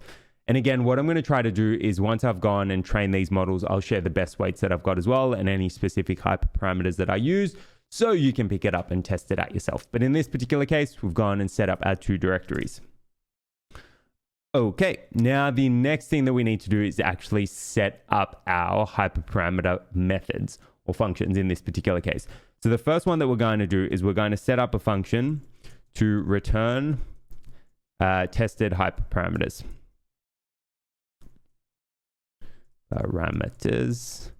And we're also going to set one to run a training loop. Run a training loop and return mean reward. Return mean reward. Actually, I think it's just reward.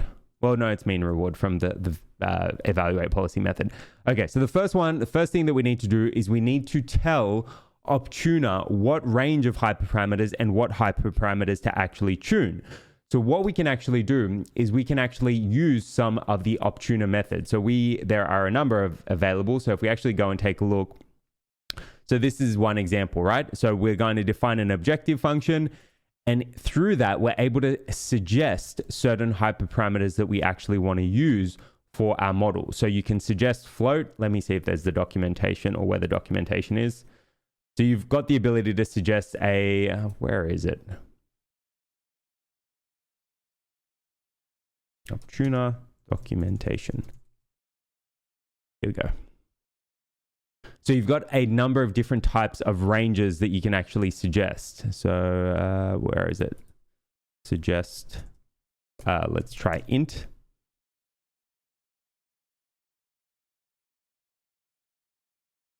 Here we go. It's under trial.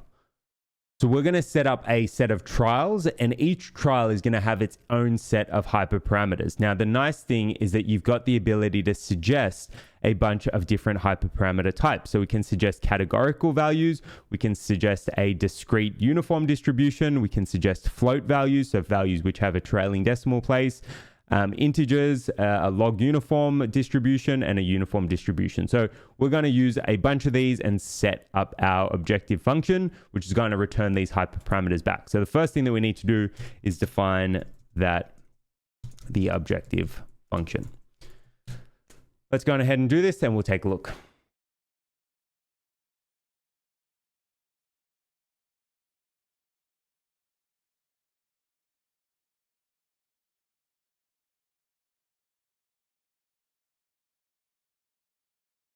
Okay, before we go any further, let's actually take a look at our template function that we've gone and defined.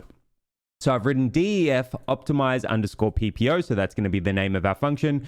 This could just as easily be just a straight objective, or you could just name it objective, similar to what they've got in the documentation. So you can see that they've just written the function as being called objective.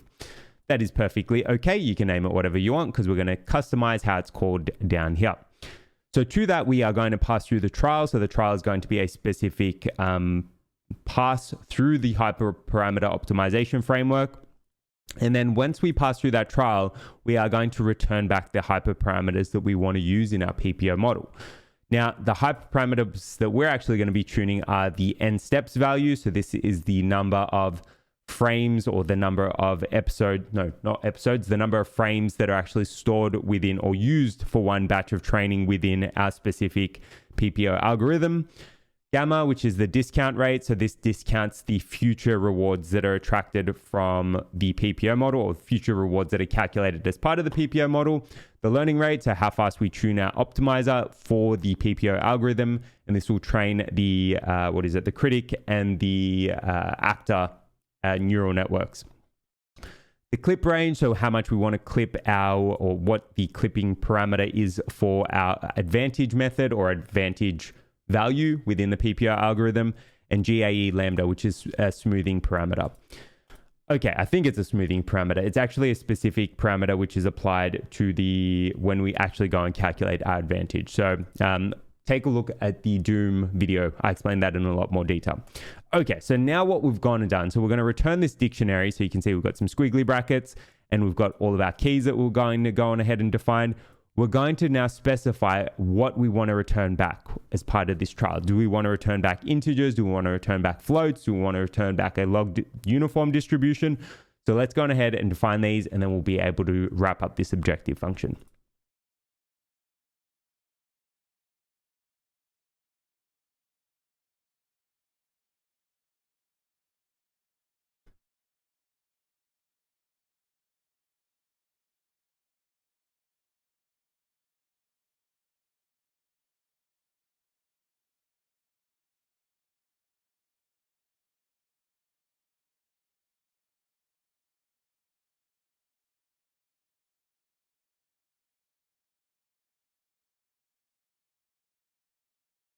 Okay, that is our objective function now defined. So we've gone and specified the ranges and the hyperparameters that we actually want to return back. So for n steps, we're going to write trial.suggestInt. So we want to return an integer for our n steps value. And the range that we're going to be tuning is 2048 to 8192. Now, you want this to be a factor of 64 or a factor of your mini batch size that you're using for the PPO algorithm. By default, for PPO, that is going to be, where was it? I believe it's 64. Yeah, the batch size is 64. So you want it to be some factor of that. Now, by default, I haven't actually worked out how to get PPO or how to get Optuna to return a specific factor. So you are going to get some warnings when you go and train. But you know that 2048 divided by 64, there's going to be no remainders. Likewise, 8192 divided by 64, there's no remainders. So we're okay there. Now, the full line is trial.suggest_int. The first value is the parameter that we're actually going to be tuning, so n_steps. And then the low value, so 2048, and the high value, 8192. Then we've gone and done something similar for gamma, except here we're going to be suggesting a log uniform distribution. So trial.suggest_log uniform.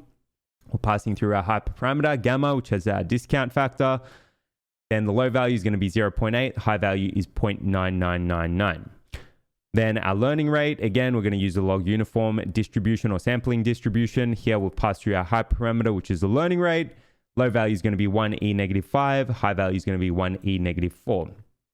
Then again, we're actually suggesting uniform distribution here. So trial.suggestUniform for our clip range. And the low value is going to be 0.1, high value 0.4. Similar for GAE lambda, with our low value being 0.8 and our high value being 0.99. Now, what's going to happen is that when we go and train, we're actually going to get a set of best parameters. So we'll actually be able to get back what the best set of parameters is for our specific algorithm. So we'll actually be able to write study.bestparams, and we'll actually be able to get that back and pass it through to our algorithm to fine tune down here. Cool. So that is our objective function now done and dusted. Now, the next thing that we need to do is actually set up our study, or effectively our experiment. So that's exactly what we are going to do here. Now, this code is probably going to be relatively familiar to you if you've seen one of the other reinforcement learning tutorials. But again, I'm going to go through it all in a reasonable amount of detail so you can see that. So let's go on ahead, suggest or create our template function, and then we'll go from there.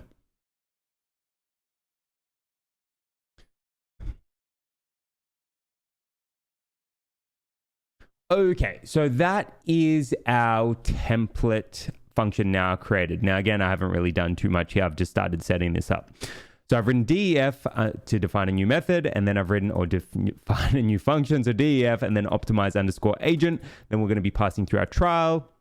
Got a colon to wrap up that function definition.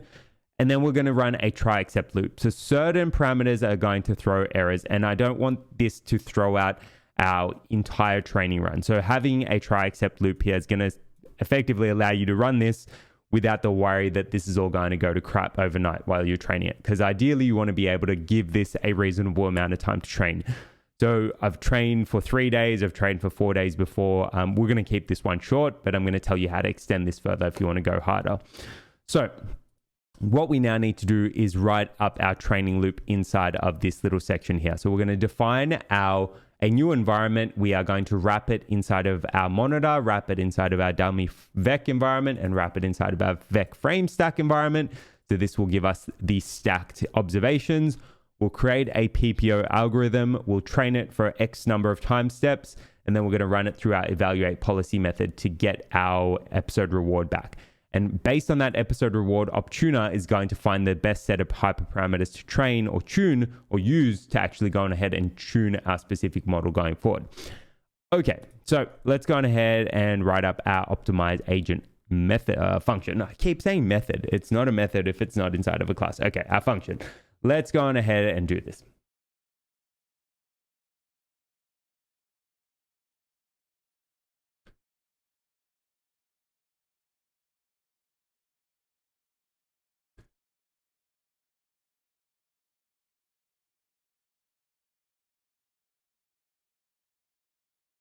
Okay, that is the beginnings of our optimize agent function now defined.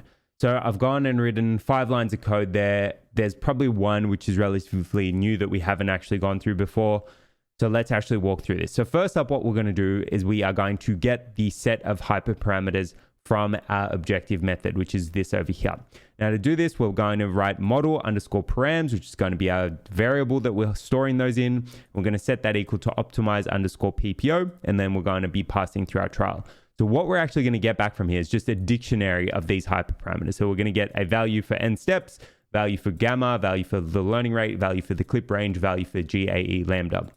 So it's a little bit different to how you might actually go about hyperparameter tuning when you're using like grid search CV and scikit-learn. We're actually going to be returning a specific dictionary back, and then we use that dictionary to pass it through to our algorithm. That's effectively how we're going to be able to do it using stable baselines 3. So this is just going to be a dictionary back. So let's actually test this out. So if we go and run that, we actually need to define that, and let's pass through trial 1. Is that going to work? Into object has no attribute. Well, we're not actually passing through our trial. So no, it's not going to work outside of that loop. That's perfectly fine. We're going to run it down here anyway. So we'll actually create a trial using the Optuna method anyway. So let's hold off for now, and I'll actually show you this working. Okay, then the next thing that we've actually gone and done is we've gone and created our environment. So we've gone and written 4 lines there. So we've gone and created a new Street Fighter environment, nothing crazy there. We've gone and wrapped it inside of a monitor. This one is a little bit newer. So this is what allows us to extract our mean episode reward and mean episode length from a vectorized environment, which is what we're going to be doing down here. So env equals monitor, and then we're passing our environment to that. So this is going into here. And then we're going to be specifying where our monitor values are going to go or be exported out to, which in this case is going to be our log directory. And then we're wrapping it inside of a dummy vec env wrapper. So again, env equals dummy vec env. We're passing through our function creator, so lambda colon env. Then we're frame stacking it. So env equals vec frame stack, passing that into here. We're going to stack 4 different frames. And remember, we set up our environment so that we actually had a channels order or a channel. And this is, remember, when we went and defined our shape inside of our Street Fighter class, we had that up here. Okay, I think that is good for that. So we've gone and grabbed our hyperparameters, we've gone and created our environment. The next thing that we probably need to do is set up our PPO model and then kick off training, then calculate our mean episode reward. So let's go on ahead and do this.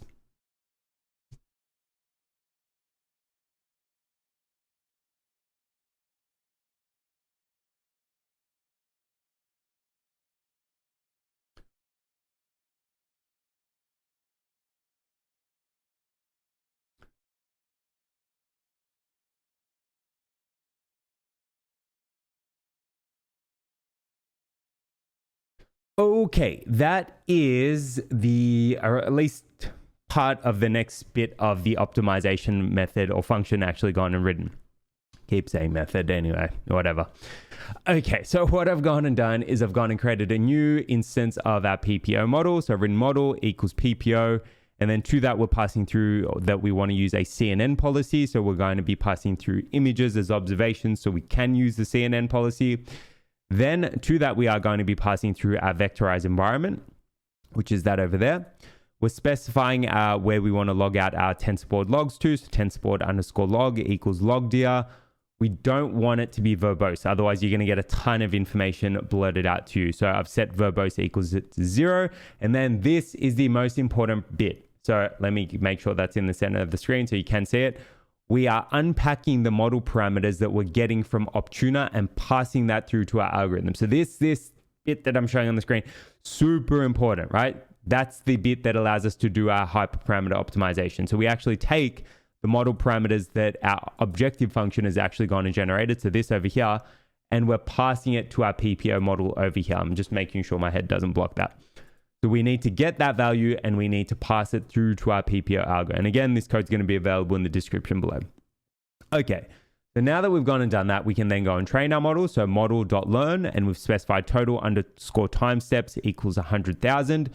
Now, you could do 100K, but keep in mind that this is going to take quite a while to train. So I've left it as 100K for now, but we might change it to actually train a little bit faster so I can show you some results. So let's set it to actually 30K for now. But when I actually went and did this, let me actually add a comment. So when I did this for a production-like model, I think I ended up doing it for 100,000, at least initially. And I think I did 100 individual runs. So I did 100 iterations of this hyperparameter tuning. We're going to set it to 30K, so we've got a little bit more speed, so that it doesn't need to train as long. But ideally, you want to let this train for longer if possible, because that's going to give you a much better result.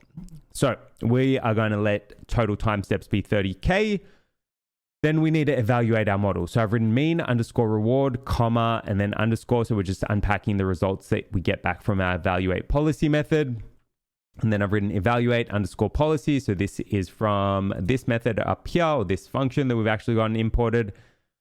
Passing through our model, which is what we had over here, passing through our environment, which is what we had over here, and then how many games we want to play. So n underscore eval episodes equals 5. So we want to play or evaluate our model on 5 different games. Then I'm closing down our environment and also returning our mean reward. So return mean underscore reward. Now you will see some people referencing when you're using Optuna that you need to return the negative reward.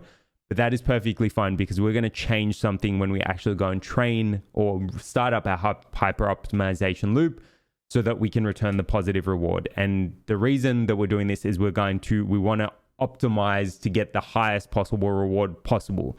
So when we actually go and kick off our training loop or our HPO loop, we're actually going to set the direction to maximize. So that's a key thing that we need to change. But there's one last thing that we actually need to do in here.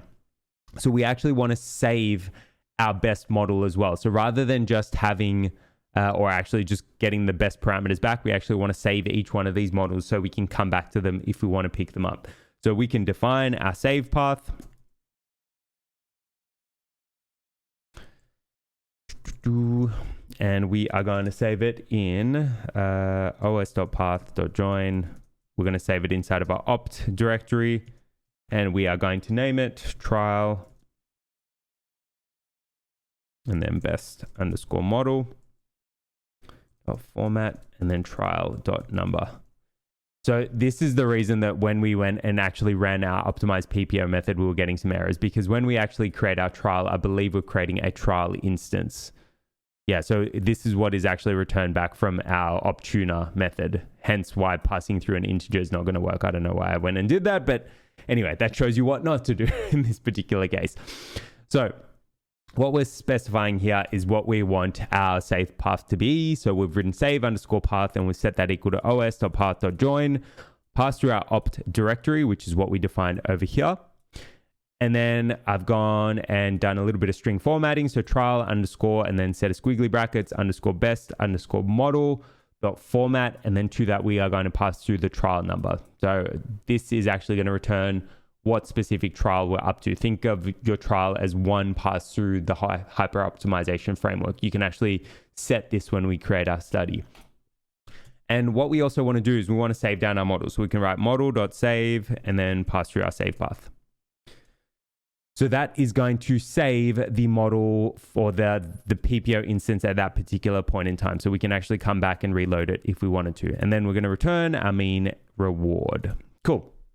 That is that done. Then if we get any errors, we're just going to return minus 1,000. So this means that rather than it throwing up errors and breaking our hyper optimization loop, we're actually going to be able to keep on going.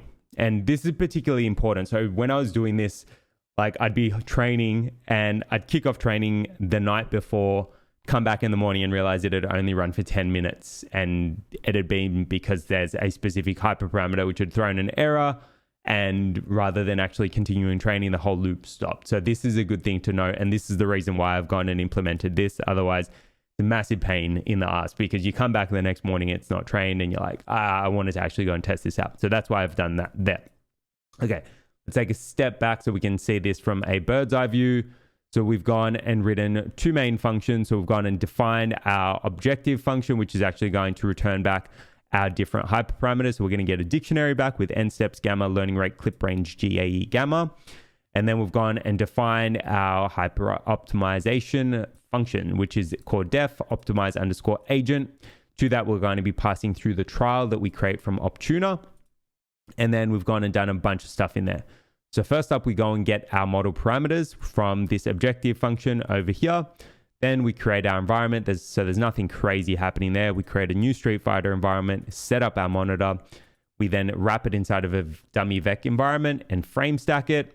We then create our algorithm. So remember, we're going to create a new instance of the PPO algo, pass through that we want to use a CNN policy, the environment, and all of those other bits. And the most important bit is passing through this model parameter or model params dictionary here. So this is going to unpack it and push through the specific hyperparameters that we want into our algo. Then we're specifying how long we want to train for. So in this case, 30,000 steps is not long at all.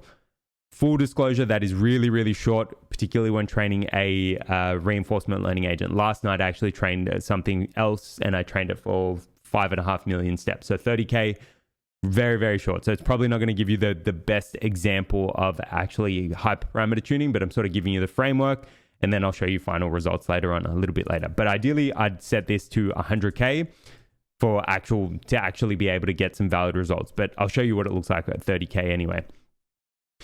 Okay, and then we're evaluating our model. So we're using the evaluate policy method for that. We're specifying where we want to save our trained model to using a model.save, which is going to be using this instance to save it down. And then we're going to be returning our mean reward, which we get back from our eval policy method. And if we get any errors, we're just going to return back 1,000. So I think that is that done now. So if we save that, let's go and kick that off. So that is probably all of the hard work done when it comes to hyperparameter tuning. And key thing to note, if you wanted to go do this for different RL algorithms like DQN or SAC or some of the others that are available inside of stable baselines, so you know that you've got a whole bunch of others over here, you're going to need to change which hyperparameters you return from this objective function. If you'd like to see me doing some HPO on some of those, let me know in the comments below. Okay, this has been a lot of coding to get to this point. So let's go on ahead and actually kick this off. So there's only 2 more lines that we need to write, and these are going and kicking off our study or our experiment and then training.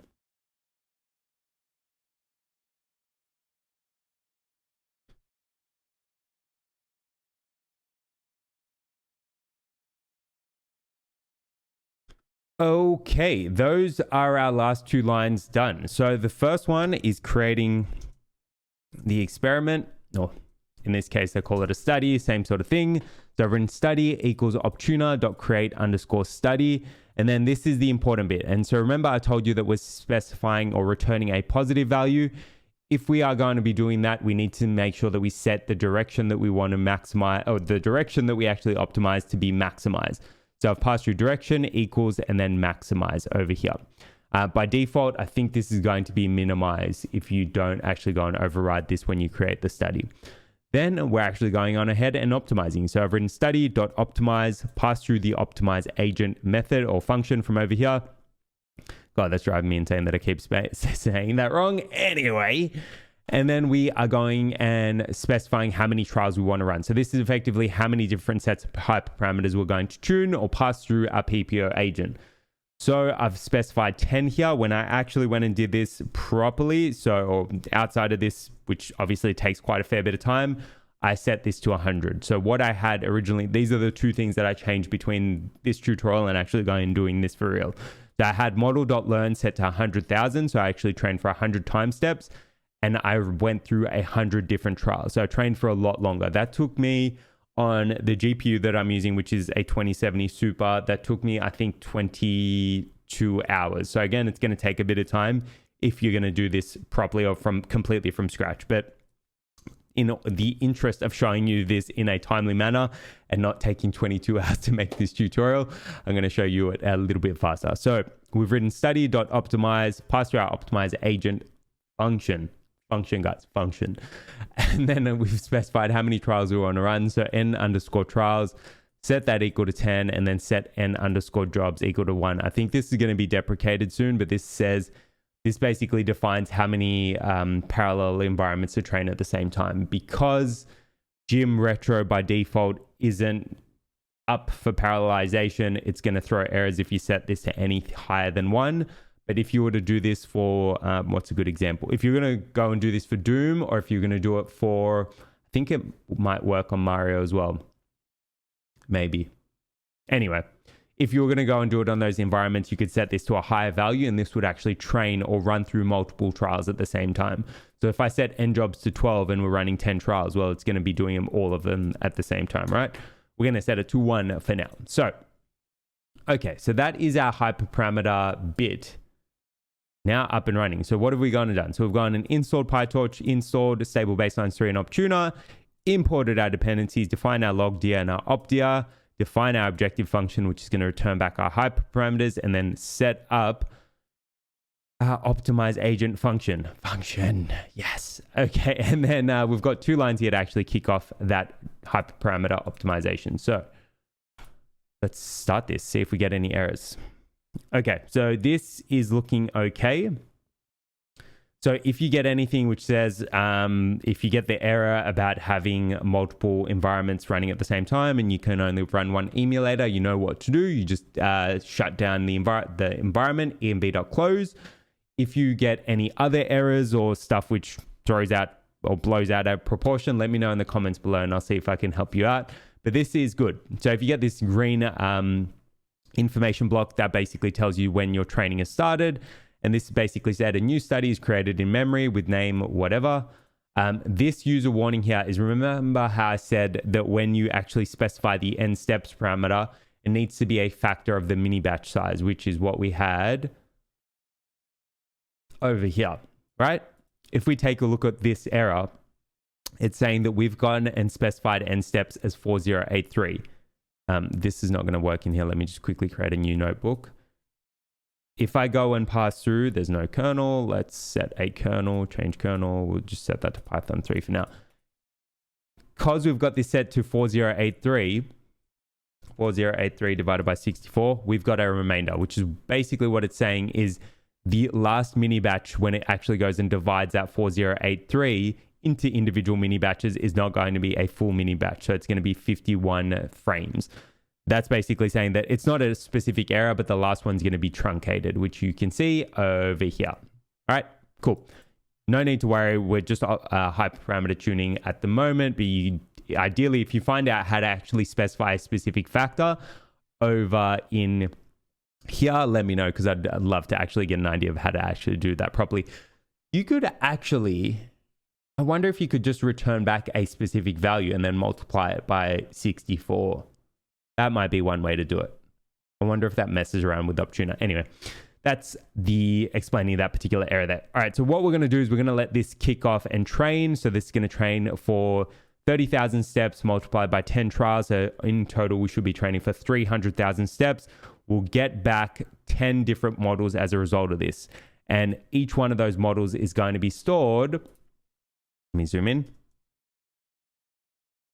It's going to be stored inside of our Sonic folder. I'm still laughing about that. It'll create a new folder called, what it'll be called? It'll be called Opt. And inside of that Opt folder, you'll actually be able to see each one of those trained models. So I've got some extra notebooks in there. I'll give you those as well in the GitHub repository. So I actually set up, I think last night, I actually went and created a new sort of pipeline without the delta training, because you saw that we weren't getting too many pixels back. So maybe that might have thrown off training. I wanted to test that out.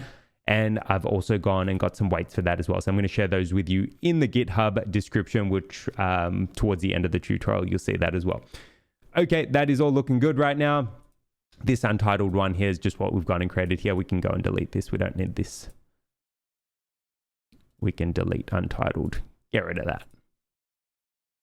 Okay, so for now, we're going to let this go on ahead and train, and eventually you'll get back a value which says a trial is gone and finished, and the mean episode reward for that is X, Y, and Z, blah, blah, blah, blah, blah. Okay, we're going to let that train, and then we'll be back once it's done, and we'll be able to take a look at how to use it going forward. A little longer than a few minutes later. All right, guys, so I just got the first set of results back, and I realized that we've actually got an error here. So what's actually happened is, and the reason that I've picked this up, so you can see that we've got trial 0 finished with a value of minus 1000 and these parameters. Now, I'm pretty sure that the actual loop works, but what is getting, or what is throwing a specific error is that we haven't actually imported the OS value. So let's actually just quickly double check this. So if I go into the folder, so that hasn't created the optimization folder. So if I go and run this line here, I'm pretty sure this is going to throw an error. Let me just pass through a random number there. Okay, so OS is not defined. So because we've got a try-catch loop, that's going to not actually train anything. So in this particular case, I've stopped it early to actually be able to go and fix this. So let's just import OS. Import OS to deal with file paths. Import OS. Let's make sure this runs. Okay, so that looks okay. Okay, that's looking good. Now, this might throw some errors. So before we go and run it inside of the try-catch loop, let's actually try running it without that, just to make sure this actually runs successfully. And let's just set the total time steps to, I don't know, like 300 for now, just to make sure that this is actually going to run, because the last thing that you want to do is kick it off and again, it not actually run. So I'm going to set it to 300 over here temporarily. And we're just going to set end trials to 1 for now. Let's just make sure at least one iteration actually works. So again, we've got that truncation warning. That's okay for now.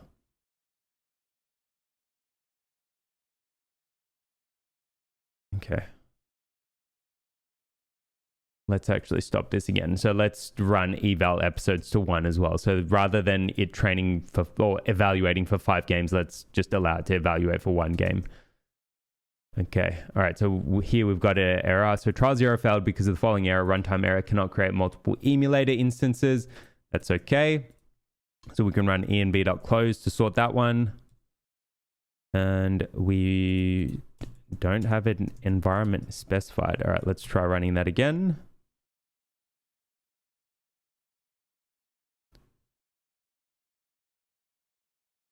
It's looking positive so far. Let's see if it's gone and created our opt folder. Not yet. 5 minutes later. Okay, that's looking good. So you can see that we've gone, 1 trial is finished. So this is just what you're expecting back. So trial 0 finished with a value of 2000. So that means that our average episode reward was 2000 and these parameters. So you can see that we've got our end steps value, our gamma value. It's probably, my head's probably going to cover that. End steps value, gamma value, learning rate, our clip range, our GAE, lambda. And what the cool thing about this is that you can get those best parameters back. So study.bestparams.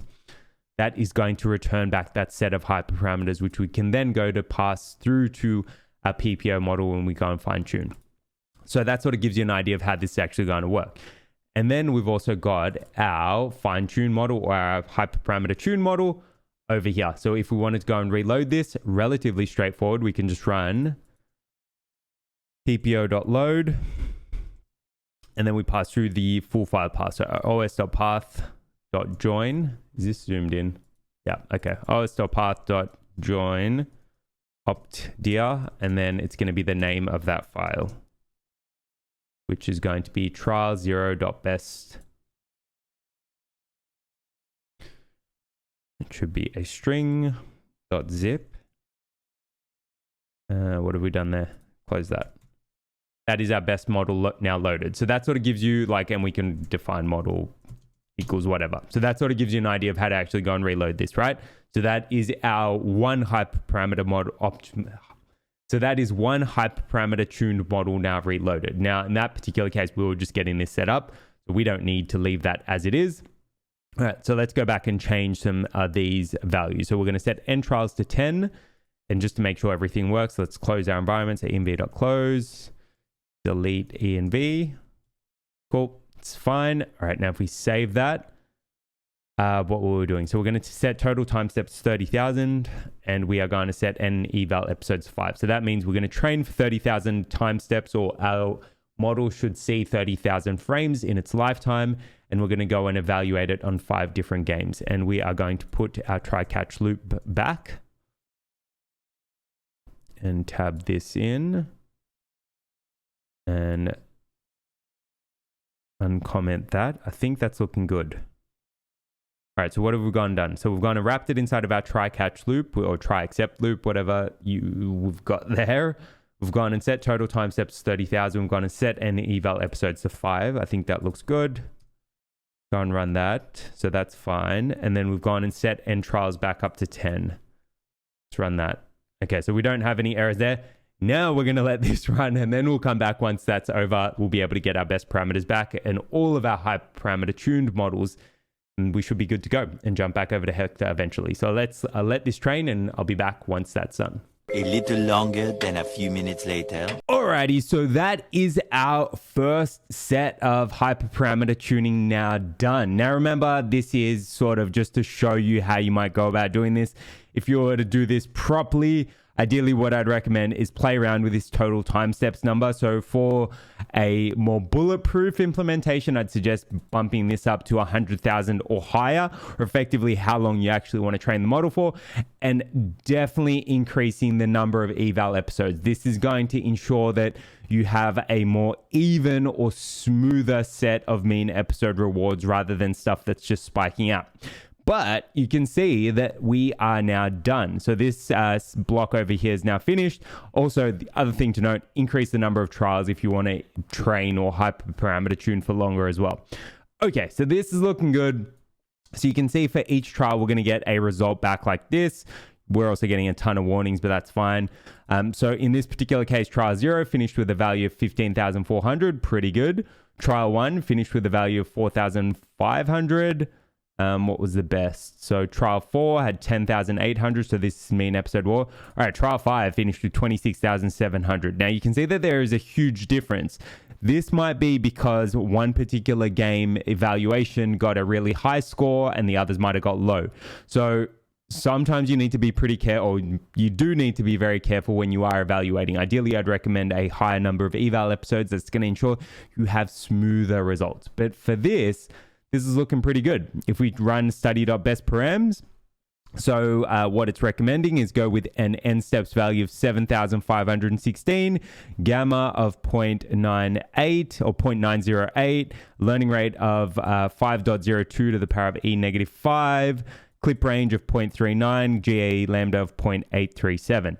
So we've now actually got all of this back, and we've also got all of our trained models. So if we go into our Sonic folder, go into opt, we've got all of our hyperparameter tuned models. So we can actually pick up from our favorite one and go from there. So what was our best trial? So let's see if we get this from our study.best trial. So our best trial was a frozen trial number 5, which was this one here, right? So we can actually go back and load up trial number 5 now. So if we go ppo.load, trial 5, that is our best trial now loaded. Let's jump back over to Hector and see what he thinks. The hyperparameter tuning is done and dusted. Want to check it out, or you want to see how to fine tune first? Run me through how you might go about fine tuning first. I mean, it's probably similar to what you did for Doom and Mario, right? Yeah, it's almost identical to how we ran it for those games. All right, yeah, let's see it. In the spirit of modular code, aka me being lazy, we're going to reuse some of our previous training code. We're going to leverage the majority of the training pipeline from the Mario and Doom tutorials to fine-tune the model. All we really have to do is reload the weights from our best performing Optuna trial using ppo.load and train from there. Kind of like transfer learning, but for RL. So, we've shown Hector that we can train our model. We haven't actually gone and evaluated it yet. So, I know we're going to jump to fine-tuning, but I sort of wanted to show you the flow before we get to evaluation, and then we jump to the sexy results. So first up, what we're going to do is, as per usual, we're going to set up our callback. So we're going to need two key dependencies for that. So we're going to import, actually we've already got OS imported. We sorted that one out.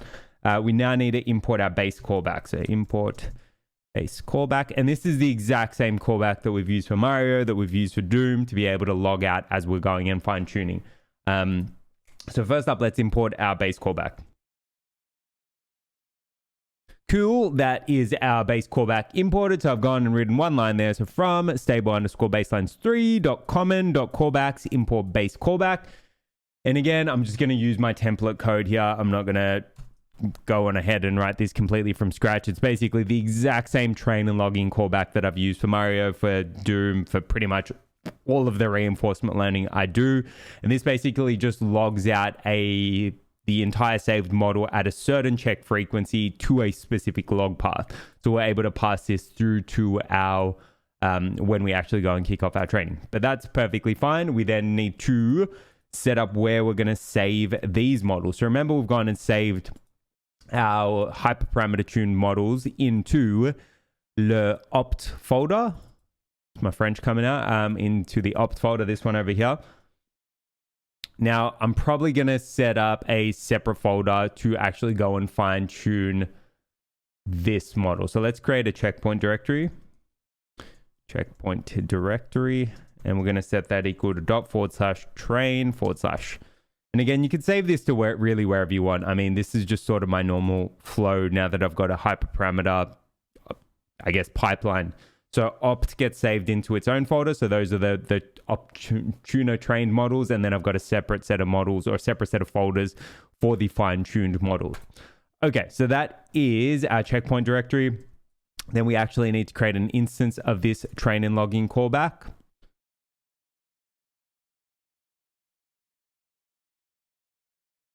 Okay, that is our train and logging callback now set up. So I've just written callback equals train and logging callback, specified our check frequency and where we want to save it to. So check frequency basically means that every 10,000 steps, we're going to save the model. The save path basically means that we're going to be saving our fine-tuned models into that particular folder there. So that is our callback now set up. So we've gone and set all that up. So we've gone and imported our base callback class. We've gone and set up our new train and logging callback class, which is the exact same as what we've used in Doom, exact same as what we've used in Mario, and probably a whole bunch of other reinforcement learning projects that I've worked on. Checkpoint directory, and I think I got this off, I tweaked it a little bit, but I got it originally off somewhere off, where was it? Is that off the GitHub from Stable Baselines, I think 2. So if I find the source, I'll link to it in there. But I've used this a bunch of times now. Again, I didn't write this completely from scratch, but I've used it a ton of times. Okay, I'll see if I can find the original source as well, to give the people their due. Okay, so a little bit of coffee. What are we up to now? So we've gone and done that. Next thing that we need to do is train our model. So we can create a new instance, or we can probably just copy a lot of this code, right? So this is what we want to do. We want to create a new Street Fighter class or Street Fighter environment with our pre-processing. So we're going to create a Street Fighter class. We're going to wrap it in a monitor. We're going to dummy vectorize it. We're going to frame stack. Okay, no worries. Cool. We are then going to create a new instance of our PPO policy with one key tweak. So let's bring that over here. All right, then before we actually go and kick off the training. So I've just copied over the create environment section that we had from our hyperparameter tuning function. So we've gone and copied that over. We've gone and copied this over. There's two key things that we need to do here to make this a little bit, or to get this to work as we want, and specifically to fine tune. So first things first, we are going to we've created our environment. We are going to then get our model parameters that we actually want. So remember, we can access the best parameters from study.bestparams. So we've got all of those there. Now we're going to save this inside of a new variable called model params and set that equal to that. And so if we go to model parameters, now key thing is that this n steps value is still not a factor of 64. So if I go 7516 divided by 64, closest is 117. So we can just go 117. So what we're going to do is we're just going to overwrite this n steps value with 7488. So I'm just going to say model underscore params. And this basically means that we're not going to be truncating the mini batches each time we actually go and train. So we're going to avoid this big warning that you can see over here. So this big warning is purely because it's truncating those mini batches. Now we can avoid that effectively by just setting n steps to a value, which is a factor of our mini batch size. Cool. So we're going to do exactly that. So we're going to go model params, set n underscore steps equal to 7488. And now if we take a look at model params, cool, that's looking good. So we've got n steps set appropriately. We've got gamma, we've got our learning rate, we've got our clip range, we've got our GAE lambda. That's looking good. So now what we can do is we can go and create a new instance of our model. So I'm just going to set verbose equal to 1 here. So we do get all of that nice logging. And the training flow from here is pretty much the same as what you've seen before. So I'm not going to spend a ton of time on this, but I will show you how to do it. So we've got our model parameters over here. We've got our new model that we're going to create an instance of. So if I go and initialize that, so it's wrapped using the CUDA device. So that means we're going to be using our GPU. It's going to wrap it in vec transpose image. It's perfectly fine. The core difference though, however, is we want to load up our existing weights. So we can go model.load, and we're actually going to load the model that performed best. So we can grab this,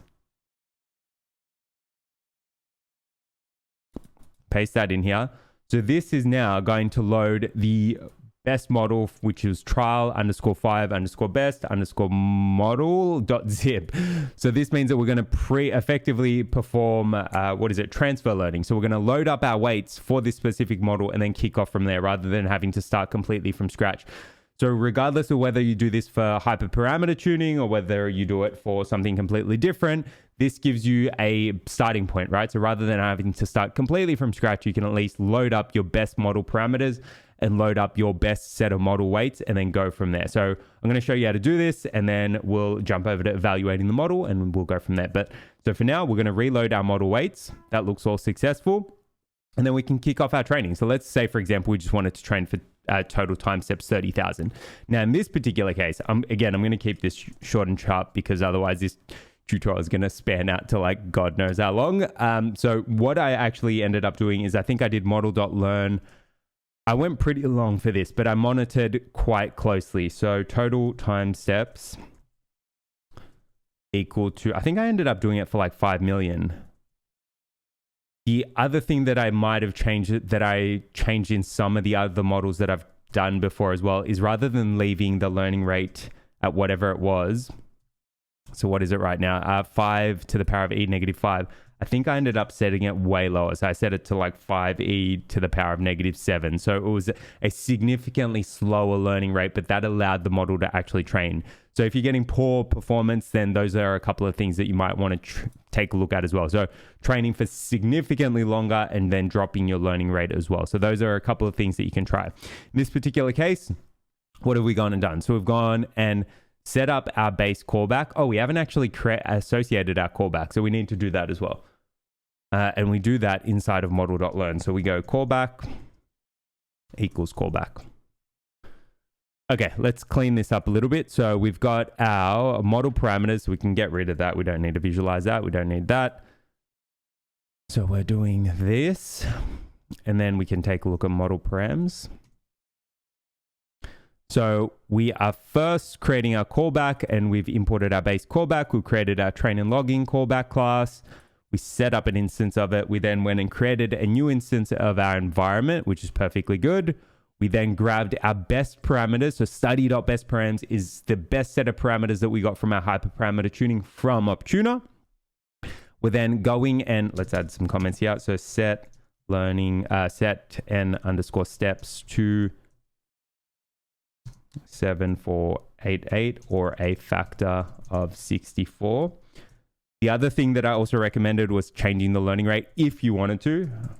Not necessarily mandatory, but this might help your performance. So what's recommended? 5e -7. That's another thing that you can try there. And then we're just visualizing our learning rate. So these are a couple of things that you can try. We can delete that. We can delete that. Okay, cool. Then we are creating a new instance of our PPO algorithm. So model equals PPO, CNN policy, EMV. So we're passing it through our environment, setting up our TensorBoard log directory. We're setting verbose equal to 1. So that means we'll actually be able to see the results as we're training. And then we're unpacking our model params, which is what we got from here. So these are the best set of parameters that Optuna found for us.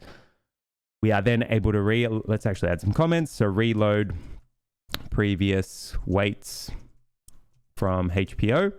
So we're able to do that. And then we're able to kick off training. Kick off training. And again, if you wanted to train for longer, you definitely could. You could bump up total time steps to 5 million. And remember, we can actually visualize this in TensorBoard if we really wanted to as well. But for now, let's increase it 100K for now. So we're going to do 100K, and then we'll be able to see some results of our training, and then we'll be able to evaluate it. So let's run this.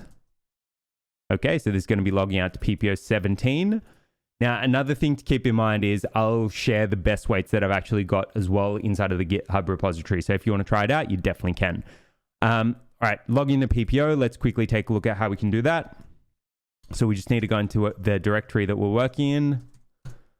Activate the environment. So I'm going to Sonic scripts activate, and then go into our log directory, which is where we set up. Where did we set this up? We set this up during hyperparameter tuning. So we set it up here. So it's going to be inside of logs, right? So if we go in, we're already inside of our logs directory. So we can just run TensorBoard --log here equals dot. The dot is really important because it's going to say open up, or our log directories are inside of the current folder.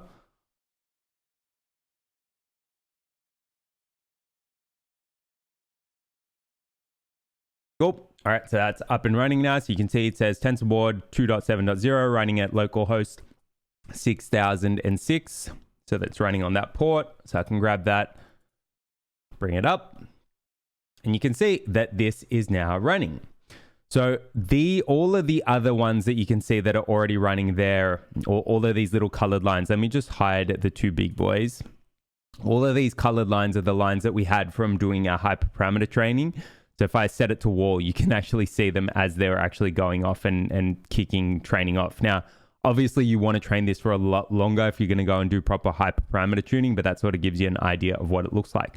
Now, I kept some of the other ones in there because I wanted to show you what a good training run looks like. So this is what I actually trained last night. So you can see that I trained the orange line, that was PPO 1 over here. So I trained that for 5 million steps, and that got to a mean episode reward of, what was that, 7,000. So you can see that, nope, now it's disappeared. Cool, great. Yeah, no worries. I didn't want to see you. All right, it's down here. You can see that little pop-up. It says, so inside of the value column, it says 7.020. Oh, actually, let's look at the top line. 7.336 to the, I wonder if my head's blocking that. 7.3368 to e to the power 4. So that was the best result. So about 7,336 in terms of our mean episode reward. What else? So you can see that was our mean episode reward in that particular case. So we are able to, or this sort of gives you an idea of what's possible. Now, in this particular case, I ran the first run. So that was PPO 1. I ran that for 5 million steps. And then I ran PPO 2 for about another 2 million steps. So that ended up I think after this point here, I started to get a drop off and performance sort of degraded. But the model that you see here is probably the final one that I'll show in the results. And I'll share these weights as well, so you'll actually be able to pick these up. But you can see that, remember, we just kicked off our fine tuning. Okay, so what are we doing? So we're checking out how this model is performing. So we've got our episode length mean. This looks like it's dropping a little bit. Probably not. All right, it's up. Increase there. So let's actually let me quickly run you through how to interpret these results. So these two lines are probably the most important. So these give you the mean episode length. So 9 to the e to the power of 3, which is going to be, what is that, 9,000. Episode reward mean is 1.85 to the power of e4. So that's going to be, what, 18,500 in this particular case. And there's probably more decimal places. FPS is how fast our model is training. Iterations is how many times it's gone through, I think, the full epoch. How long it's trained for in terms of time, how long it's trained for in terms of time steps. Approx KL, this is, I can't remember what it is or what the K stands for, but it's the KL stands for. It's KL divergence. Can't remember the guy's name. Kullback-Leibler divergence. So this basically tells you how different your current policy is from the old policy. So it's a measure of how much your model is learning. Clip fraction is how much your PPO model is clipping the advantage. And I explained this inside of the Doom tutorial. Clip range is, I think, actually, I can't remember what clip range is. Clip fraction is the number of time. Range is the actual hyperparameter. So this is the value that we're actually going to be clipping from. So this is, it basically constrains the model. So rather than having huge changes, it actually tunes, or it actually reduces the range of the advantage that we're going to increase. Again, I explained that way more in the Doom tutorial. Entropy loss, that's if you've got shared weights, and that's going to impact or show you the value of the overall model loss. And again, I don't normally pay too much attention to this. I do pay a lot of attention to the policy gradient loss and the value loss. So these two are the ones that I pay attention to, as well as the explained variance. So this tells you how much your value network understands or is able to predict the future rewards. Learning rate in this particular case is a hyperparameter, and updates is just how many updates we've made to our neural networks. Okay, so you can see that that is definitely off and training. And if we go into TensorBoard and you want to see those specific logs, it's going to be out to PPO 17. So if we scroll on down, PPO 17, that is this model training here. Right, so you can see our episode length mean, it's sort of varying. Episode reward mean, it's shooting up, and then it's sort of trending down. Based on this, I would be training for significantly longer. I wouldn't be stopping at 100K. You'd definitely go for a lot longer to see how this actually ends up performing. So the best one that I got yesterday, you can actually see it against it, right? So right now, look at our the dark red line in this particular case is the model that we're training right now. The blue and orange lines are where I got to last night. So based on this, you'd probably want to go on ahead and train for significantly longer, maybe up to 5 million steps in this particular case. But that gives you an idea of how to go on about and fine tune. So based on this, we're all looking pretty good. Let's jump back over to Hector and see what he thinks. Alrighty, so we've done a bit of a run through on fine tuning. Ready to see some results? Hell yeah, walk me through it. We'll do. So we'll focus on the best trials from our hyperparameter tuning in this case. I'll give some commentary and we'll go from there. Yeah, cool.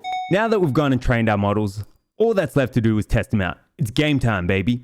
Like all those fancy restaurants do, we're going to be doing this two ways. First up, we're going to use the evaluate policy method to return the mean episode reward. Then we can actually put it through the gauntlet by writing our own testing loop. Alrighty, so we've finished fine tuning our model in this particular case, and let's quickly take a look at our logs. So I'm just going to deactivate the old ones. So this is where we got to. Now it looks like we're starting to trend downwards. This might be an indication that we might want to actually slow down the learning rate in this particular case. So if we take a look, we're getting some spikes. And again, you'd probably want to hyperparameter tune for a lot longer rather than just doing the quick rough run that we ended up doing. I will share the final model weights with you as well, so you can try those out.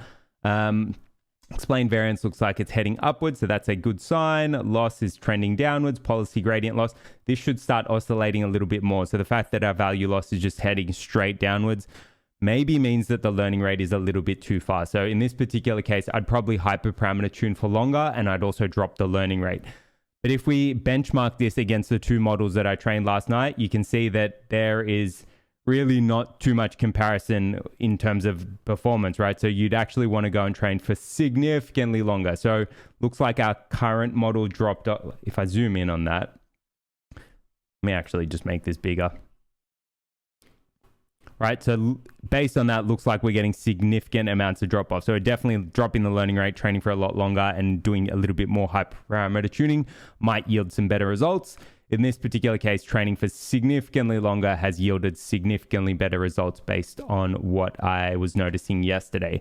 But this sort of gives you an idea of what to look for, how to actually go about training. If you need some help, hit me up in the comments below. But based on that, we have now satisfied Hector's requirement, and let's go on ahead and test this out. So I'm going to show you how to evaluate, and then we will also take a look at how to test out using our custom loop, which is pretty much very similar to what we did up here. It's slightly different. We can actually just copy this while we're at it. Come back down here, paste that in. But for now, let's go on ahead and evaluate our model first. So I'll show you how to do that, and then we'll be able to do our custom testing loop. So first things first, we want to load up our fine-tuned model. So if we go into where we've actually gone and trained our models, remember we saved it into a folder called train. So over here. And the best model in this particular case, I think we won't take the final model. Let's take the one that why is that so it's still so small? Okay, so let's take it at, what is that? So 67 looked like it was okay. So let's take the 70K model and take that one from there. So, and again, this hasn't exactly been trained for that long. You'd want to train for significantly longer. So we're going to go model equals ppo.load. And then we're going to go into our train folder. And then we are going to load the 70K model. Right, so that's our model.loaded or model loaded. Then we can use our evaluate policy method, which we brought in as part of our HPO. So this one over here, I can actually just copy that. And we can paste. So we're going to get mean reward. I think the second value is either standard deviation or mean episode length. I don't think it's mean episode length.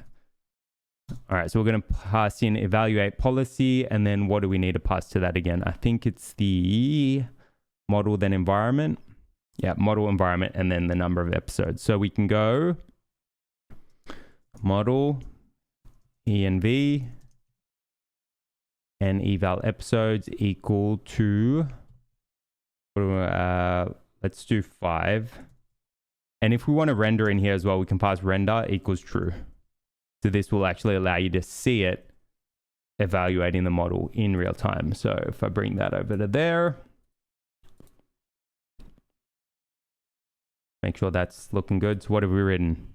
We've written mean underscore reward, comma, underscore equals evaluate underscore policy, model, env, render equals true, and eval episodes equal to 5. Okay, that's looking good. How are we doing for time? Tutorials getting super long. Let me know what you think of the long tutorials. I'm always curious because, I mean, these are pretty extensive and they go through quite a bit. They're almost like mini courses, right? All right, so if we go and run that.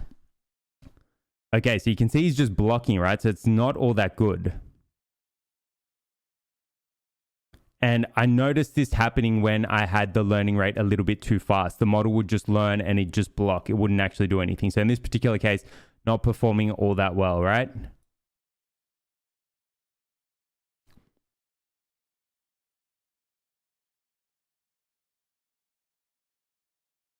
So I would take that as an indication that learning rate's too fast, haven't exactly trained for long enough.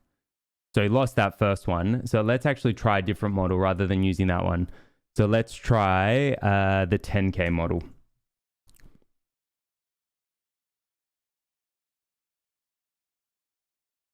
So we're going to load up the 10K. All right, so he's actually doing some more stuff now. So you can see. So fine tuning might have actually hurt us in this particular case because we're just trying to train way too quickly.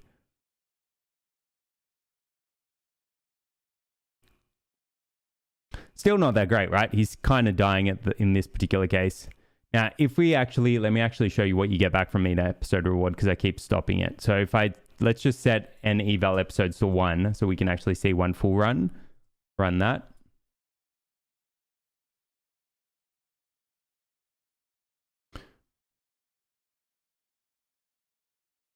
So he died again. And you can see that this is running really, really quick. Like, so this is just the default testing loop. We can actually slow this down using time.sleep when we actually write our own custom loop. All right, so completely lost there.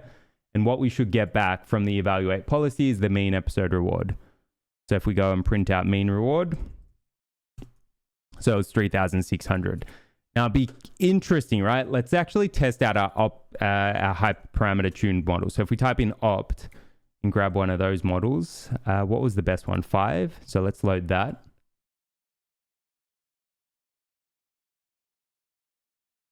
Run that.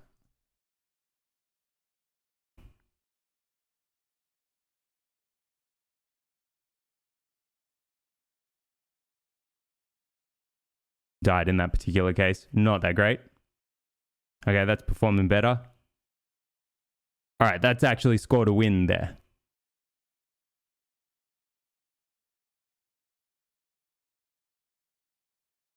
But again, we haven't trained this for that long. So if we eventually in the final results montage, I'll show you like a fully trained model.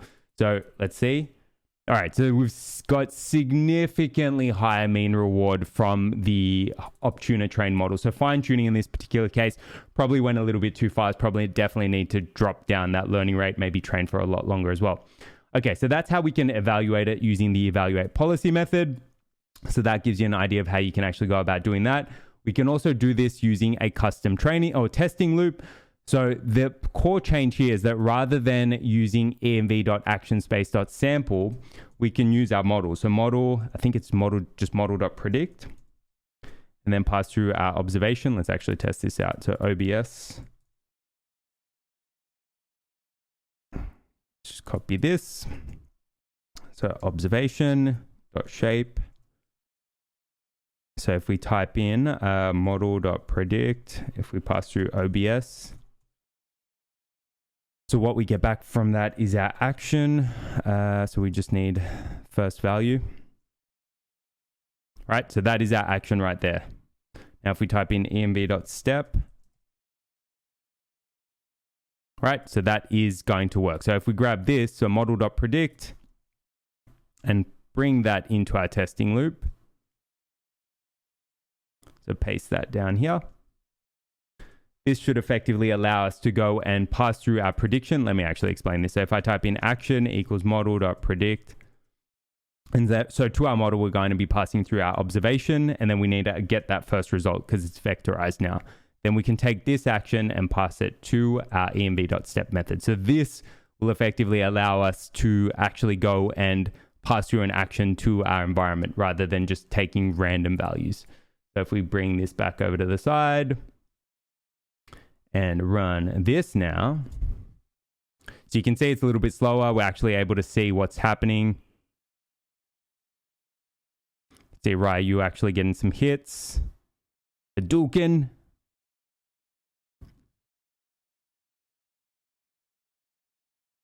So this is at least just some testing, good to validate that your model's working.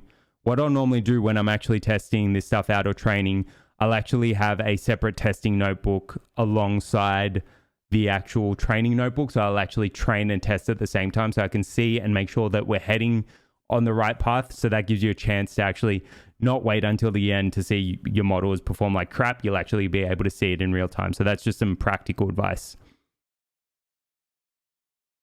So these actions still seem kind of a little bit random at the moment, probably not that great. But this sort of gives you an idea of how to actually go about and test your model. Now, okay, so Ryu's 1 up, and he's probably about to die in a second. Okay, so he's died. Yeah, okay, right? And again, we definitely haven't trained for long. So we've trained for 30,000 steps using, this is still the hyperparameter tuned model, right? Not the fine-tuned model. With fine-tuned model sort of went to crap, but that sort of gives you an idea. All right, so we're gonna stop this now, but you sort of see how this actually goes ahead. Let's wait for this to finish. So we'll actually see one full game.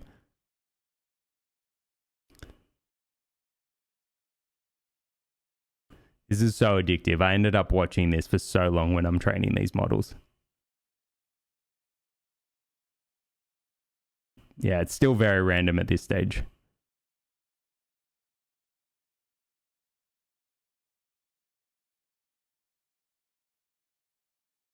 Probably going to lose. All right, so Ryu's lost. So that's one full episode now done and dusted, or one full game, right? But that sort of gives you an idea of how to actually go about testing your model and evaluating it in real time. So we're printing out all the rewards, but you can see that we're getting rewards back as we're hitting our opponent, or Guile in this case. Now, that is the coding bit of this done. So I'm going to share the final model weights for this, but let's jump over and see a bit of a results montage. So you can see what this model actually looks like once you get a good training run and once you've actually gone and tuned appropriately. So what I ended up doing with this is a bunch of different things, but I'll actually share what I did, hyperparameters, how long I trained for, so you can actually see some final performance results. Let's jump over to it. So I ended up training this model for a shit ton of time. All up, it took 7 hours to train, but that was like after, I don't know, 2 weeks of grinding out test after test to try to get the damn thing to work. Now, PPO Ryu, what I've affectionately named this bad boy, started to get some decent results after around about 1 million steps. At that stage, he'd learned how to Hadouken and was getting to the point where he was consistently able to beat the crap out of Guile. Now, at times, things did get kind of close, and sometimes he'd get his ass absolutely handed to him, like right about now. But that didn't stop him giving it his all. He gave it a good go, guys. After 3 million steps, so around about halfway, he was getting up to Ken pretty much all the time and Hadoukening the shit out of Ken's equivalent. He'd also Dragon Punch up as a means to knock the crap out of his opponents. But this actually ended up working out pretty well because it meant that he was dodging the majority of the counterattacks just by jumping up and down. Now, this went on for a little while, so I'm not going to bore you with all the runs. However, have I got some crackers for you. This was the first time our little old boy PPO Ryu beat Ken successfully. This happened after around about 3.5 milli time steps. His judo was strong, and he throws the crap out of Ken and dropped the smack daddy on him. Which brings us to Chun-Li. Funnily enough, this didn't seem to be that hard of a level to beat. Because of Ryu's range, he could sit back and Hadouken the crap out of it and win. I managed to capture this absolute cracker while testing though. Double KO. It's so weird. When I was training, I'd find myself cheering for PPO Ryu like it was an actual player. I mean, occasionally I cracked the shits because he was so close to winning, but died. I laughed. I cried. It was a journey, all right? After beating Chun-Li, we were on to Zangief. Now, these runs aren't necessarily consecutive, just some highlights. I'll drop that big banger at the end. Zangief was dangerous. Every time PPO Ryu got close, Zangief would drop an absolute pounding. Yeah. But that didn't stop old boy Ryu from beating the snot out of him when he got the chance. This model was the one from about 4.5 milli steps. The car, oh my god, the car. Well, PPO Ryu dropped a few shots on it, but then just went rogue and decided to shadow box the wall. This was all planned, guys. I mean, yeah, all planned. Definitely all planned. And finally, we got to PPO Ryu playing around 5 million steps. He got to Dalsim before he got absolutely pummeled. And then the bastard had the nerve to drop that he beat us due to the mysteries of yoga. Mate, when the fuck did they teach how to double fly kick Dragon Breath? I don't ever remember that coming up at Yoga Barn on Sunday. I mean, I'm down though. Sign me up, like, come on. This brings us to the final run. Now, just to be clear, I definitely didn't record the model playing for 11 hours, 13 minutes, and 4.25 seconds on Saturday morning just to cherry pick a run with sick performance. Nah, definitely didn't happen. Anyway, I'm going to shut the hell up for most of this, but this was a consecutive unbroken run from start to finish using a model trained for 5.46 million steps. I dropped the delta transformation here and it seemed to work a lot better. That being said, kick back, enjoy, crack open a cold one, and let me know what you think in the comments, homies. PPO Ryu versus button mashing. Who will reign supreme?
So PBO Ryu finally decided to do some self-reflection and try to beat the crap out of himself. Now, unfortunately, it does end right about here.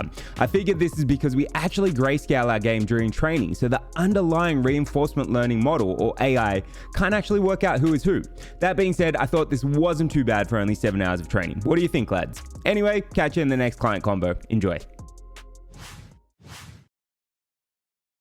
And it's done, dude. What'd you think? Not bad, man. It kind of seems like we're reaching a bit of a cap though. Yeah, I noticed during training, the Gym Retro environment had a couple limitations. It was built quite a while ago and it used to have this game integration that allowed you to pick up from a certain game state or a game level. I think what would make this model significantly better is to fine tune on each individual level, sort of like applying curriculum learning to be able to boost performance. Ah, nice. So similar to the curriculum learning you used in Doom, yeah? Exactly. Sweet. So what's next? Time to cash in on that gamer money? Start rolling some tournaments?